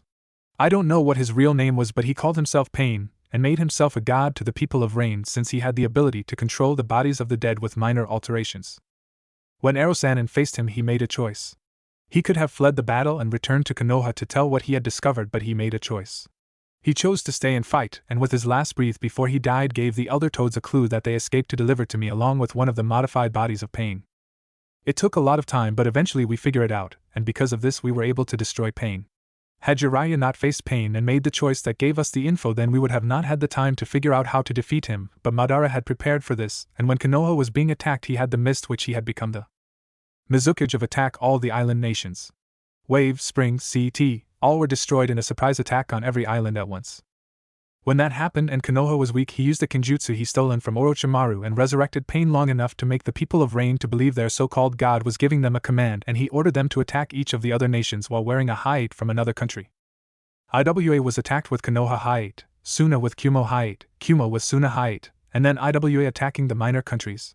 It triggered war with everyone attacking everyone, and while everyone was distracted, Mist moved in and attacked Konoha first. Tsunade died that day, and I was chosen as the Rokudame, as the strongest person in the village. I killed 400 men that day, but Konoha was destroyed with a little over 150 survivors. I took the survivors to Suna as our strongest allies. After Mist had been stalled by us that day, they moved on and took out Waterfall, Star, Vegetable, Sound, and then they met up with Rain and joined forces and attacked Iwa and Kumo before they targeted Suna. The war lasted 100 days. In that time nothing was left untouched. Mist destroyed the farms of every country they attacked, gathered all resources and sent them back to Mist while they moved on to the next target. Madara did not think Suna could hold out as good as we did or the fact that Killer Bee and I would go on a suicide mission. We first leveled Rain Country since it was Madara forward outpost to launch attacks on the rest of the elemental nations. I used Sage Chakra and Kyuubi Chakra and Killer Bee used the power of the Hachibi.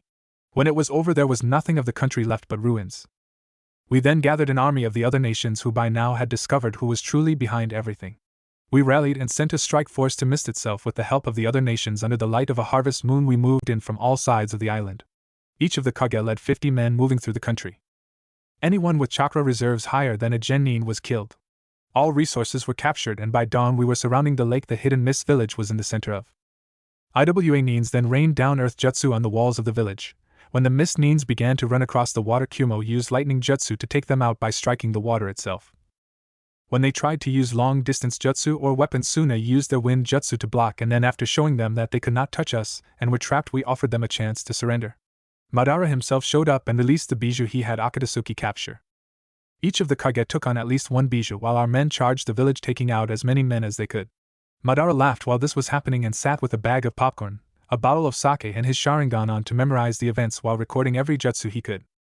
He acted like a child in a candy store as he gave commentary to the battle. Madara had made one mistake that no one suspected though, and I was for sure that this mistake had died, but the bastard had an uncanny knack for surviving. Orochimaru, most loyal servant after Orochimaru was destroyed, took parts of Orochimaru body and grafted them to his body. Over time they merged into a new person who was as sick and twisted as both put together. I will forever remember the look on Madara's face when every dead Kage from every village appeared, as well as every deceased member of Akatsuki that we had destroyed. Madara then had to get involved in the fighting as the bijou were quickly brought under control by you and a few other Kage, and we then took the fight to Madara. Because of the power of the eternal Magnikyu, Madara took out nearly everyone, and in the end the one who gave me the scar on my chest used his evolved Sharingan long enough for him to hold him, and he asked me to kill them both to end the madness. I used my ultimate attack and destroyed them both. After it was over and we returned to our homelands with the resources, the true cost of the war became apparent. We had enough food and water to last a few months. When Gaara sent me back the secret knowledge that all Kage shared was that within a year starvation would be worldwide, there was no way to grow enough food to save the people.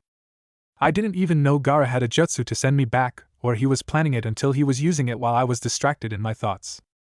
Now history has changed itself since Madara won't be getting the contract for Kyuubi to use against you, and I guess since he's going to die the future is truly changed forever.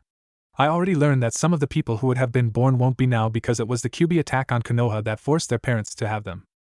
I guess now that the dark future that I lived in will never exist, the prophecy has been fulfilled. With a sad smile on his face as a tear fell down his face, Hashirama shook his head and said, "Well, you have heard my warning, do not return to Konoha. Farewell," as he shushined away. Naruto sighed and thought, and so in the end it doesn't matter because I am alone again. In the sky Naruto saw a star shoot across the sky, and he closed his eyes and fell asleep. The next morning when Hashirama returned to the village he could see that something had happened, and he looked around and saw Sarutobi, and he asked, "What's up, you old monkey? Why does everyone look upset?"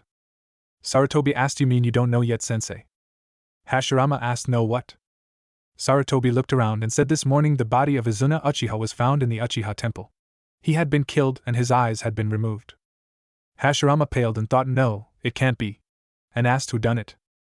Sarutobi lowered his voice and said the Uchiha claimed that it was Madara who took his brother's eyes, since most of his belongings are gone, including his weapons and other items that were personal for him, as well as his disappearing. Hashirama swallowed and said, "All right, monkey. I need to take care of some things before I go though. Can I ask you something?" Sarutobi said, "Of course, sensei." Hashirama asked, "Have you ever told anyone about when we first met, and what was said that day, or what happened?" Sarutobi looked confused and said, "Of course not. That was not one of my better moments, and I would never tell anyone what happened that day." "Why?" Hashirama said, "Nothing. I just recently heard a story that was similar to that, and I thought it was someone repeating what they might have heard from you. See why later." As he left toward the Hokage office. When he got there he saw his brother sitting in his chair, and he closed the door and asked, "So tell me, what exactly has happened while I was away?" Tobirama frowned and said, "Early this morning several Uchiha went to the Uchiha shrine to begin preparing Madara's body for his funeral service. Last night his brother was at the shrine praying for his brother's afterlife as well as forgiveness for what he was about to do. From all indications of where the body was, where he was killed at, as well as the other evidence, we have no choice but to believe that Madara killed his brother, and stole his eyes, leaving the ones that were destroyed yesterday on the ground beside his brother's body before he gathered his things and left. It is the only explanation. Hashirama frowned and asked, are we sure that someone didn't sneak into the village and kill Izuna and steal Madara body and belongings to collaborate Naruto's story somehow? Tobirama shook his head and said, sorry brother, but it's not possible. Madara personal battle fan was taken, and you know personally that no one else can touch that but him. You have the scar on your arm to prove it, and we both saw as he gave it to other Uchiha including his brother to remind them to never touch it. It killed 3 and left Izuna injured. Hashirama sat down looking tired and said, I can't believe that he would do it. Tobirama said the kid was right. He said all Dojutsu have the same weakness. They fear going blind, and from what you saw and heard yesterday from his clone as well as Izuna, you know it's true. Madara prided himself on being the strongest in his clan, and his defeat to you all those years ago, and then again to Naruto yesterday, drove him over the edge. Hashirama closed his eyes and said, do you think I was wrong about banishing him? Tobirama said, I don't know brother. I know our relationship with Tuka has been damaged by it. It just seems so impossible, and yet. Hashirama said, and yet a part of you feels that it has to be real. He told me about it last night, about his future, about the fall of the humanity. He also told me about the old monkey who he calls Gigi. He knows about things that only me and Monkey know about, and neither of us have ever spoken of to anyone. He also told me about Team 7 and a mission that Monkey has asked me to send them on, and then I am afraid if they succeed with it, and if what he told me happens, then I have no choice but to believe it all, and if it's true, then over the next several years there will be 3 great shinobi wars before he was born, and then the final one because of Madara. Tobirama asked, what should we do then brother if it is true? Hashirama tossed Tobirama the scroll Naruto gave him, and said, read that and tell me what you think. Tobirama opened it, and read and whistles low as he finishes it, and said, this is impressive. I never even thought about a couple of those exercises. I take it is from him. Hashirama said, yeah, and that's not all. I searched his pockets while he was out and found other scrolls with supplies and weapons, but what shocked me the most is there is a scroll with the Hatake clan seals on it from someone named Kakashi. Apparently he was Naruto Jounin sensei, and he played favorites to repay a debt to a fallen friend, and in the end to make amends to Naruto he gave him a scroll with every jutsu he ever copied with the Sharingan eye he was given by his fallen friend. It was supposed to have been a birthday present to Naruto, but it was given when the village was attacked by Akatsuki based on the scroll that was with it, and Kakashi died. It was supposed to help Naruto to achieve his dream of becoming Hokage, because in the future to be Hokage you had to know over 1000 jutsu. There are over 1100 jutsu on that scroll in different element. Tobirama's eyes were wide and he said, that's more jutsu than anyone in the village has. Hashirama said, I know I was tempted to take it but I couldn't. Something told me if I did then the village would be destroyed by my actions. Tobirama frowned and Hashirama said, I have no choice now brother. I have to send Team 7 on that mission, and then if things work out the way he said they would, I may have just kicked out a chance to save the lives of countless Konoha Nins. Tobirama said, and if you did, what then? Hashirama said, I don't know, I just don't know. Later that morning Team 7 walked into the Hokage office and Hashirama looked at them along with their sensei, and he said, Team 7, I trust you are all doing great today. Each nods and Sarutobi asked, what is it you wish to see us about Hokage-sama? Hashirama looked at all 3 and said, for the past few months your sensei and I have been discussing a mission to help strengthen the power and reputation of our village. The Hatake clan has a summon for dogs which they claimed was bestowed on them for loyalty beyond that of any other human ever. About 5 years ago the last clan head before he passed away told his son about 3 contracts that the dogs knew of as a secret test to see if the son was worthy of the contract for dogs or not. They gave him a set of riddles to each contract, and told him he could track them down, and use them if he wanted to, but the truth was you can only have 1 contract, so if he would have went after them then he would have lost the contract to the dogs. The son, Tsukumo Hatake, told Sarutobi here about the test around 2 years ago during a patrol. I have talked it over with my brother, and we have decided that you 3 shall each track down one of these supposed summoning contracts, and if all 3 of you return safely and any one of you 3 should succeed in obtaining one of them, your sensei will have passed the test that Tobirama and I have set for him, and he will be named the Sandaime Hokage of Konoha. Should you fail we will then have to find a way to test the other candidate for the title. I plan to retire soon and my brother will take over full time for me while beginning training Sarutobi in his duties as the new Hokage if one of you 3 succeed. I do not know if the contracts are real, but the dogs have swore on their honor that these contracts were real. Orochimaru asked, may I ask Hokage-sama, why is it that you are evaluating sensei to be Hokage on the success of our mission? Hashirama said, simple, you 3 were his team straight out of the academy. By you completing this mission you will show how well he taught you to survive, since each of you will be on your own while completing a task that could be impossible to succeed in. I am sure many people have went after these contracts in the past, and so I believe that if you can acquire them then he trained and prepared you for anything, which is something a Hokage has to be able to do, because there are many decisions you will make that you will question if you did the right thing. and thought and pray that it does not come back to destroy you and the village. As he imagined Naruto. Tsunade asked, well, what are the clues and where are these contracts? Hashirama took out 3 scrolls and he froze as he looked at the sealed scrolls, thinking about what Naruto had said about their contracts, as each member of Team 7 wondered why he froze like that, and sat them on the desk and said, please grab 1 scroll each. Jiraiya was the first to grab 1 quickly, and then Orochimaru and Tsunade grabbed 1 lastly, and Hashirama said, inside each of those scrolls is one of the 3 riddles that was given to your sensei. You are to leave today and you have 6 months to complete the mission. You will have to figure them out on your own. I am sorry, but that is all the info we have on them. Jiraiya opened his scroll and read. To reach enlightenment you must get as close to heaven as you can. To do so you must travel the earth, and go through the sands of time. Tsunade opened her scroll and read. A steady pace will win the race, the sea will only stop your progress, heat and cold are an enemy to also find a place that is full of life and comfortable for all. Orochimaru saw both his teammate look confused, and he opened his and read. A sacrifice will be what you will need, into the belly of the beast you must go, through poison and pain swamps that are overgrown. Where rain and marsh are a way of life, you must go into a path with no light. Jiraiya asked, what in the world are these riddles? They don't make any sense. Hashirama said, that is why they have yet to be claimed, I believe, and you are tasked to figure them out. You may leave when ready. Do not take anything that links you to Konoha, but please be careful. You only have 6 months to complete this mission and return to Konoha. Do not take more than 6 months though. Each member of Team 7 slowly nods, and Tsunade asked, if I may ask, grandfather, where is Naruto at? Hashirama asked why. Tsunade saw everyone looking at her, and she said, I wanted to ask him about his summoning contract to see if he could give me any info on what to expect. Sarutobi said, each contract is different, but usually to gain the contract you usually have to pass a test. Hashirama said, I do not know how he gained his contract, and he is not here any longer, Tsunade. Do not worry about him, and do your mission. Tsunade frowned as she saw the look on her grandfather's face, and thought, why is he so worried?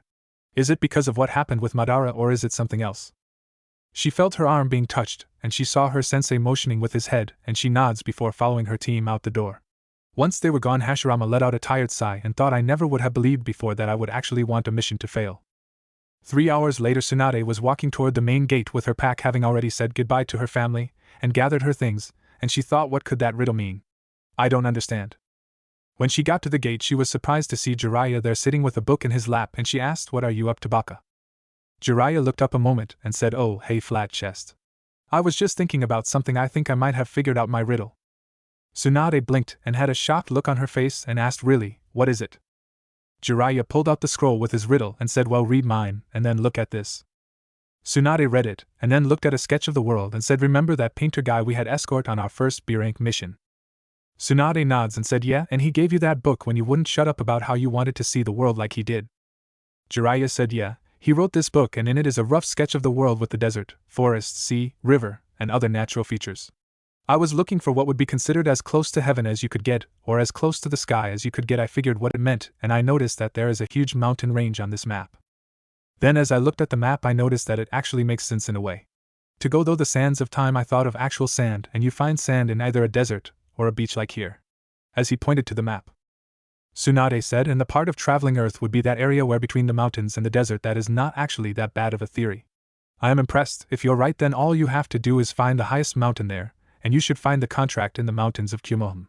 As she looked at the sketch, she thought as she pulled out her scroll, if Jiraiya is right, then what would mine be? The sea will only stop your progress, meaning it's not on an island but somewhere actually away from the sea. Heat and cold are enemy to, also it would have to be somewhere that is not hot like the desert, or cold like the mountains, or the area around the frozen tundra. A place full of life. That place where Earth that Jiraiya must go through doesn't seem to be that, since he shows very little plant life there on the map. Perhaps that would be the area. The grassy plains of Kyushu, and now that I think about it, there is nothing on this map that shows it would cause you to change your traveling speed so you could travel at a steady pace. And said Jiraiya, I think I could kiss you for this, but I think you just helped me figure out my clue is as well. The voice of their third teammate was heard above them, and he said, well, if an idiot like Jiraiya could figure out these clues, then they must not be worth all the trouble to get them. As he began to walk through the gates, ignoring Jiraiya's shouts of team, and thought, from what I saw of the map and of my riddle, then I must head toward river country because it has lots of poisonous plants, insects that cause great deal of pain, swamps that grow back quickly even on mostly used paths, and it rains there more than anywhere else in the world. But what is the path with no light? As the members of Team 7 split up to go in different directions to search for the contracts, they were told about Uchiha Madara was looking over the valley of the end facing toward Konoha, and thought, it is odd that you have not come to face me, Hashirama. I was sure that you would have tracked me down to find out why I killed my brother. As he turned toward the west and began to walk away in thought.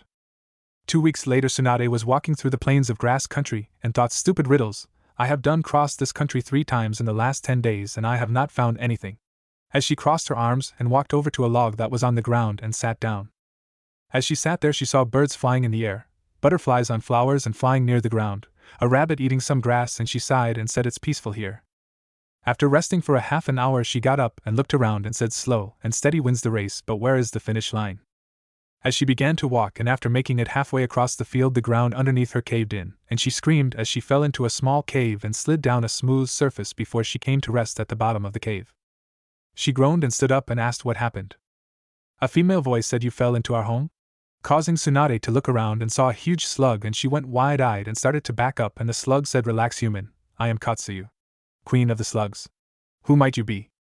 Tsunade said, I am Tsunade Senju, granddaughter to Hashirama Senju, the Shodaime Hokage of Konoha.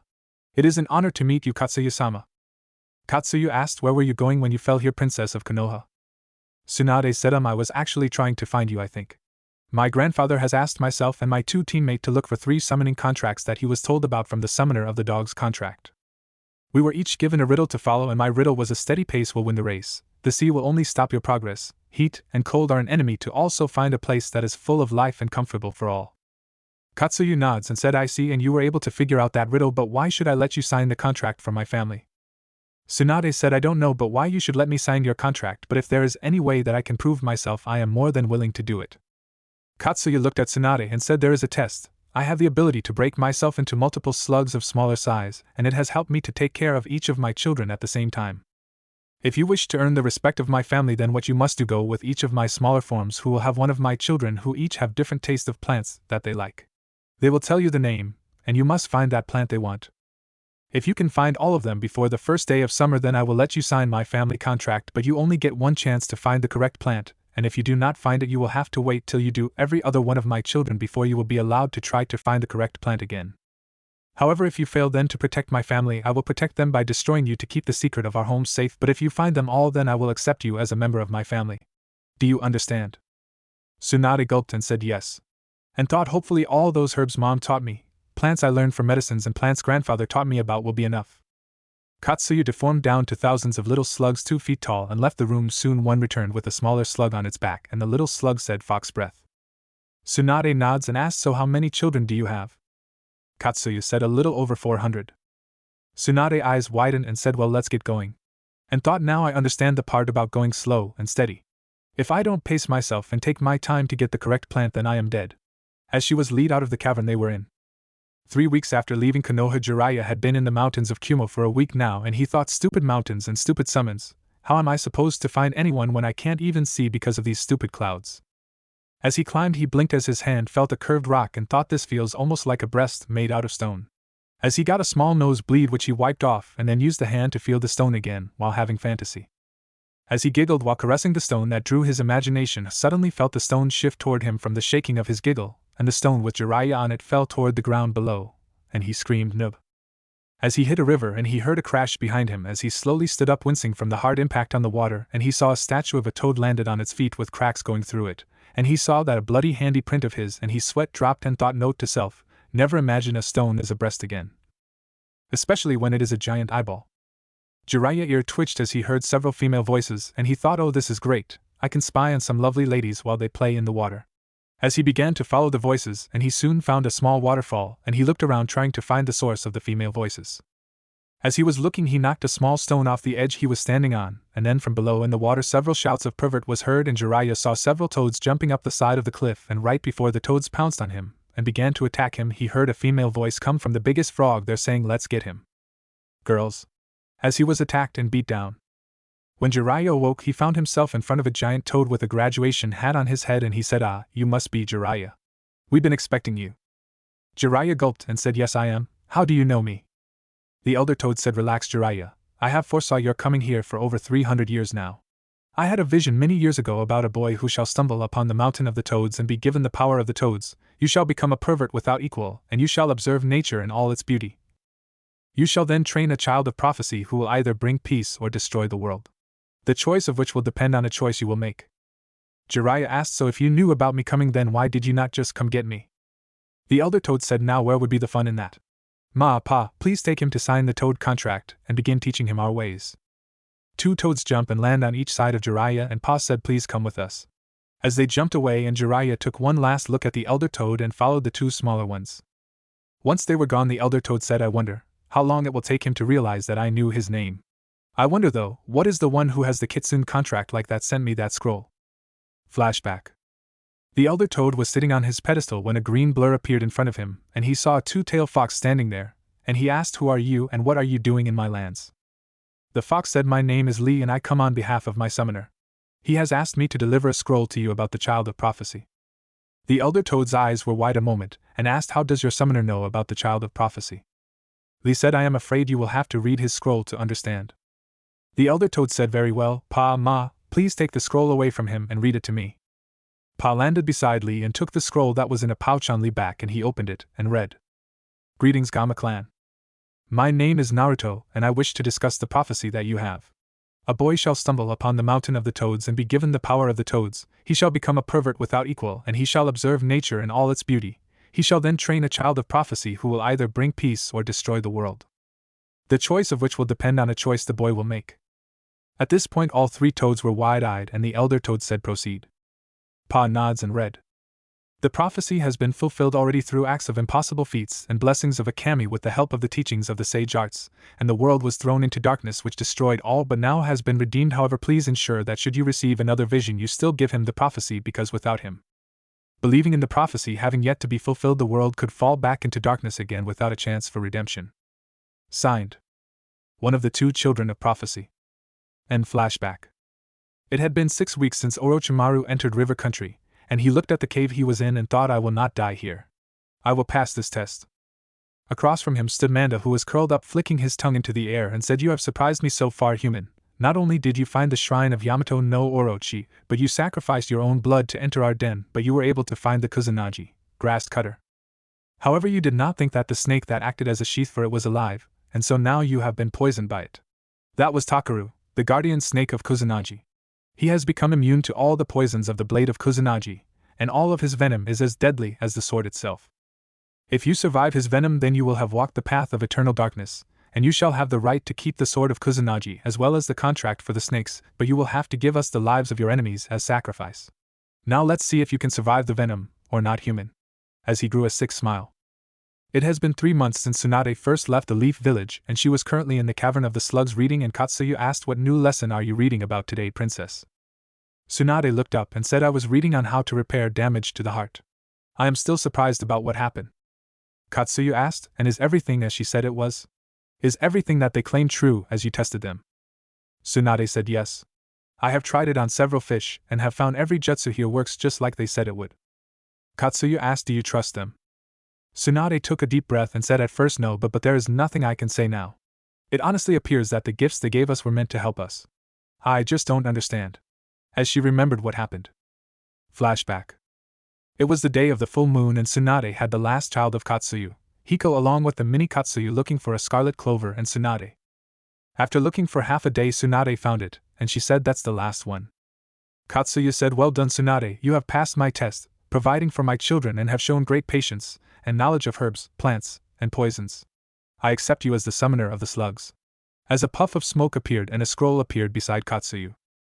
Katsuyu said, please sign your name in blood on this contract, and place your handprint on it, and I will tell you the signs for the summoning. Tsunade did as she was told, and after that the scroll went up in a puff of smoke, and before Katsuyu could say anything, a female voice said, I see the slugs have gained a truly honorable summoner today. Causing Tsunade and Katsuyu to look around. Tsunade asked, who is there? The voice said, relax, Tsunade-sama and Katsuyu-sama. I do not come here to either of you or bring harm in any way. As they saw a 2-tailed red fox walk out behind a tree and bow before them. Katsuyu asked, how did you find this place, Kitsune, and who are you? The fox said, my name is Sakura no Kitsune, and how I found this place is because I was told about this place a long time ago by the one who trained me to heal. I was told the land of the slugs had the greatest herbs that could be used to make the best medicines. I came here because my summoner knew that Tsunade-sama would be coming to find you, Jiraiya-sama would be going to find Gambunta-sama, and Orochimaru would be going to find Manda. Tsunade asked, how does your summoner know about our mission, and who we seek, and who is your summoner? Sakura said, you have already met my summoner, the one who defeated your team in Konoha. As for how he knows, that is a secret. The Shodaime, Nidaime, and your mother know the truth, but they did not all believe it and asked him to leave Konoha and never return. My summoner is listening to their wishes, but he has reason to want to see Konoha protected and grow strong, so he has sent a gift to you, Tsunade-sama, and to you as well, Katsuyu-sama, as an offering to please protect Konoha through the dark times ahead. Katsuyu asked, what dark times does your summoner speak of? Sakura said, war, Katsuyu-sama. A great war is about to sweep across all the lands. Tsunade frowned and asked, what are these gifts that you have for us? Not trusting Sakura. Sakura said, I have for you, Tsunade-sama, the entire knowledge of medical jutsu that I know. They are to help you heal anything from minor scratches to replacing organs, removing poisons, mending bones, repairing chakra networks, and much, much more. As for the gift for you, Katsuyu-sama, my master fears that when this war consumes the lands that your family will not be able to find food as you do now, so to ensure that your family does not starve, he has given me a scroll with 2,000 plants fully grown to feed your family. None of them are poisonous, and they are herbs and spices, since we did not know what your family likes. Both Katsuyu and Tsunade were stunned as Sakura pulled out the scroll from 2 pouches on her back and set them on the ground, and Katsuyu asked, why does your summoner want to protect Konoha, and why are you giving us your knowledge? Sakura, who had started to turn and walk away, stopped and said, because we don't want to see history repeat itself. As she went up in smoke. Both Katsuyu and Tsunade were stunned, and Tsunade walked over to the scrolls and opened one and began to read, and her eyes widened as she said, wow, I know a few of these, but I never even heard of some of these medical jutsu. Katsuyu asked, please check the other scroll for me, Tsunade. Tsunade nods and opened the scroll, and 2,000 plants unsealed themselves in individual plant beds, and Katsuyu looked at each plant, identifying them, and she said, I will accept the gift the Kitsune and their summoner have sent, and if you see their summoner again, please give him my thanks, Tsunade. Tsunade said, yes, Katsuyu-sama. End flashback. Katsuyu said, well, for now I am inclined to believe the word of the Kitsune. Kami, help me, I never thought I would hear myself say those words. Tsunade snickered and said, I know what you mean. I heard Kitsunes were tricksters at heart. Katsuyu was silent for several moments, and Tsunade asked, is something wrong, Katsuyu? Katsuyu said, for some reason I don't think of Sakura as a Kitsune. I don't know why. Tsunade said, who knows? Is there anything I can do for you anyways, Katsuyu? Katsuyu said, it's time for you to learn more about us aiding you in battle. Tsunade nods and gets up, sealing the scroll, and follows Katsuyu. With Jiraiya. Jiraiya was currently panting, and he said, I never knew toads could be so tough. Ma said, don't be upset, Jiraiya-chan. I have been fighting since before you were ever born. Jiraiya asked, but why do you have to keep hitting me there? Ma cocked her head to the side and said, you peeked on my daughter in the waterfall. Now let's go again. Jiraiya quickly began to scream, not the face, no, not there, not there. With Orochimaru. Orochimaru was still in the cave, and he laughed, hee hee hee, now take this. As he shot snakes out of the sleeves of his shirt, and the man he was facing was covered in snakes who began to eat him. Manda looked at Orochimaru and said, good Orochimaru, good. You show no problem killing your prey. You are truly worthy of the snake contract. Orochimaru said, prey always try to escape a predator. As he shot snakes out of his sleeve again, who grabbed another man and yanked him away from the wall where he was hiding into the middle of the room, where Manda snapped forward and consumed the man and said, foolish humans. To think these men would try to find a treasure here in this place. Greed is a nasty emotion that will destroy you. Orochimaru said, these mere bandits were nothing. I seek stronger prey, Madara. Madara said, soon, Orochimaru, soon. First you must finish learning our way of fighting. Orochimaru got a gleam in his eye and said, then let's proceed, shall we? In Konoha. Team 2 was each panting as they stood on top of a hot spring, and Nawaki said, 2 hours, I think that's enough sparing for now. Dango said as he held his ribs, I think you're right, I think Choco broke one of my ribs. Choco said, sorry about that. I guess I don't know my own strength anymore. When do you think Sensei will return? Nawaki, who had made it to shore, said, I don't know. Grandpa said that something came up and he had to send Naruto-sensei on a secret mission. He did give us that scroll from Sensei, and I have to say we are all stronger now than we ever were. Choco said, yeah, so laps are next, right? Dango said, yeah, we got to make 30 laps around the village in an hour. Nawaki said, then as soon as our short break is up we will get to them. As he drank some water and threw the bottle to Choco, who drank some and threw it to Dango, who finished it off. After a few minutes they each nod and silently start to run as fast as possible. In a tree nearby, Tobirama thought they are definitely stronger thanks to his training. They're at least Chunin level on everything but ninjutsu now. I think we were both wrong, brother. As he shoo-shined away. With Madara. Madara looked at the man who was on the ground in front of him, and he asked, so do you agree to join me and my Akatsuki? The man said after several seconds, only if you agree to let me handle the money of the group. Madara said, very well, Kakuzu. Then let's go, shall we? as he began to walk away. Kakuzu got up holding his ribs, and said I will have to replace 4 of my hearts soon since you destroyed them. Madara said don't worry, I know the perfect place to get them by the way, for now put this on and call me Toby. As he threw an item over his shoulder before putting on a mask over his face. Kakuzu caught the item and said a Konoha height, why are you giving this to me? Madara said what better way to start a war between the Leaf Village and other countries than to have a couple of Konoha nins attack other countries. Kakuzu nodded and asked and the mask and name Toby. The newly named Toby turned and said Uchiha Madara has to disappear for now because my enemies know what to expect of me, but as Toby they won't know it's me until it is too late. Toby is a bird of prey that will fall upon my enemies, and the mask shows the spiral of destruction that will consume all that stand in my way. Kakuzu shook his head and said I never understood your logic Toby, you don't care for fame, fortune or glory. All you live for is power and revenge, but what do I care? I only care about getting more money. Now who shall we attack first? Toby said Iwa recently tried to kill the grandson of Hashirama Senju. I think it is time for Hashirama to have his revenge. Hehehe. With Naruto. Naruto was standing on top of the water of the ocean that surrounded the small island he had been placed on by Hashirama holding the ram sign in concentration.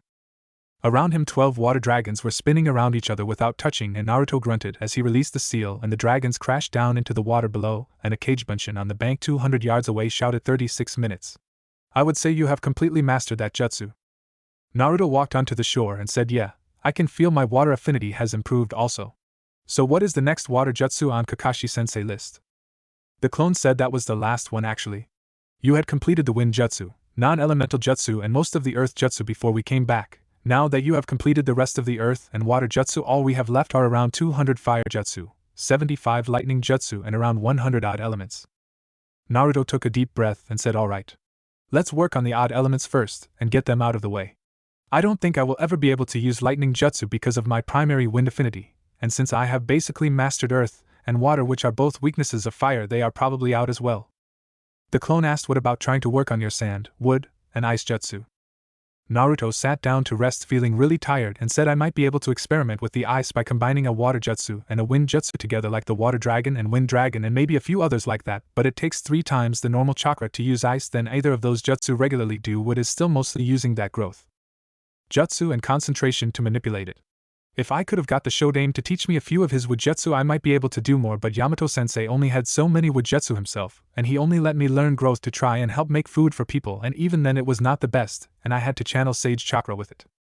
Sand is mostly a pre-stage element. Gaara always had to infuse his chakra into the sand to be able to make it, which is why he always carried his sand with him.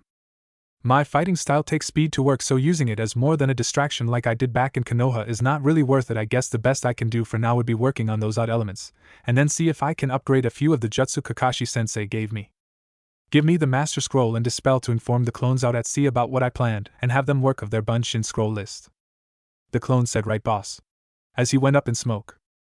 A voice that brought a smile to Naruto's face said you know, normally when people have conversations with themselves it shows signs of mental instability. Naruto said yeah, but how many people can give an actual body to their mind and let it go wild? Sakura. Sakura walked out and sat down beside him, and he began to pet her behind her ears and she whined a little before relaxing and he asked so how are you? Sakura said good, but you haven't called any of us since you had Lee and I run those 2 missions for you. Naruto shrugged his shoulders and said I'd just been here training and trying to relax. Sakura asked but why aren't you out in the world enjoying yourself or going and tracking down your family? Naruto said I don't like trying to have fun alone and with war fixing to start people are suspicious of new people so I won't be able to make any new friends and as for my family, how am I supposed to do that? Go to Whirlpool Country and say hi, I'm an Uzumaki from the future and I came to meet my family. If they really are the nobles the brothers and Madara talked about odds are they are stuck up snobs and I would become pissed telling them off and probably make some enemies running the chance of mom and dad ever getting together. Sakura said but why are you worried if they don't get together? You protected because of the Kyuubi chakra. Naruto sighed as he closed his eyes and said but how many other people are going to cease to exist because of me? Hinata, Ino, Choji, Shikamaru, Kiba, Konohamaru. I think the best thing I can do is stay away from everyone and everything and let the world pass me by. Sakura shot Naruto a glare and said don't you dare do that. Don't you dare use us as an excuse to not try to live because you're scared. Yes, the world is going to change and yes, some of our friends won't be born but then perhaps some new ones will. Don't deny the world the sun because you're afraid you might bring a drought.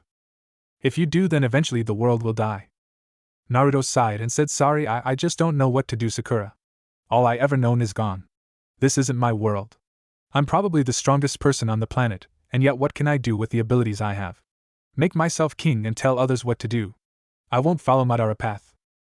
Sakura said, then find and follow your own path, Naruto. The journey of 1,000 miles begins with a simple step. Don't plan where to go, just go. Explore the world. I've done it myself some already. I went to places I knew in the future and I saw what it was like before it became what I knew. You should see Wave Country. There is only a single fishing village on that entire island now. You have a second chance at life, Naruto, don't waste it. As she went up in smoke, Naruto sat there for the next hour watching the waves crash against the shore before he went back to his little cabin he built using the growth jutsu like Yamato did, and he began to fix himself something to eat.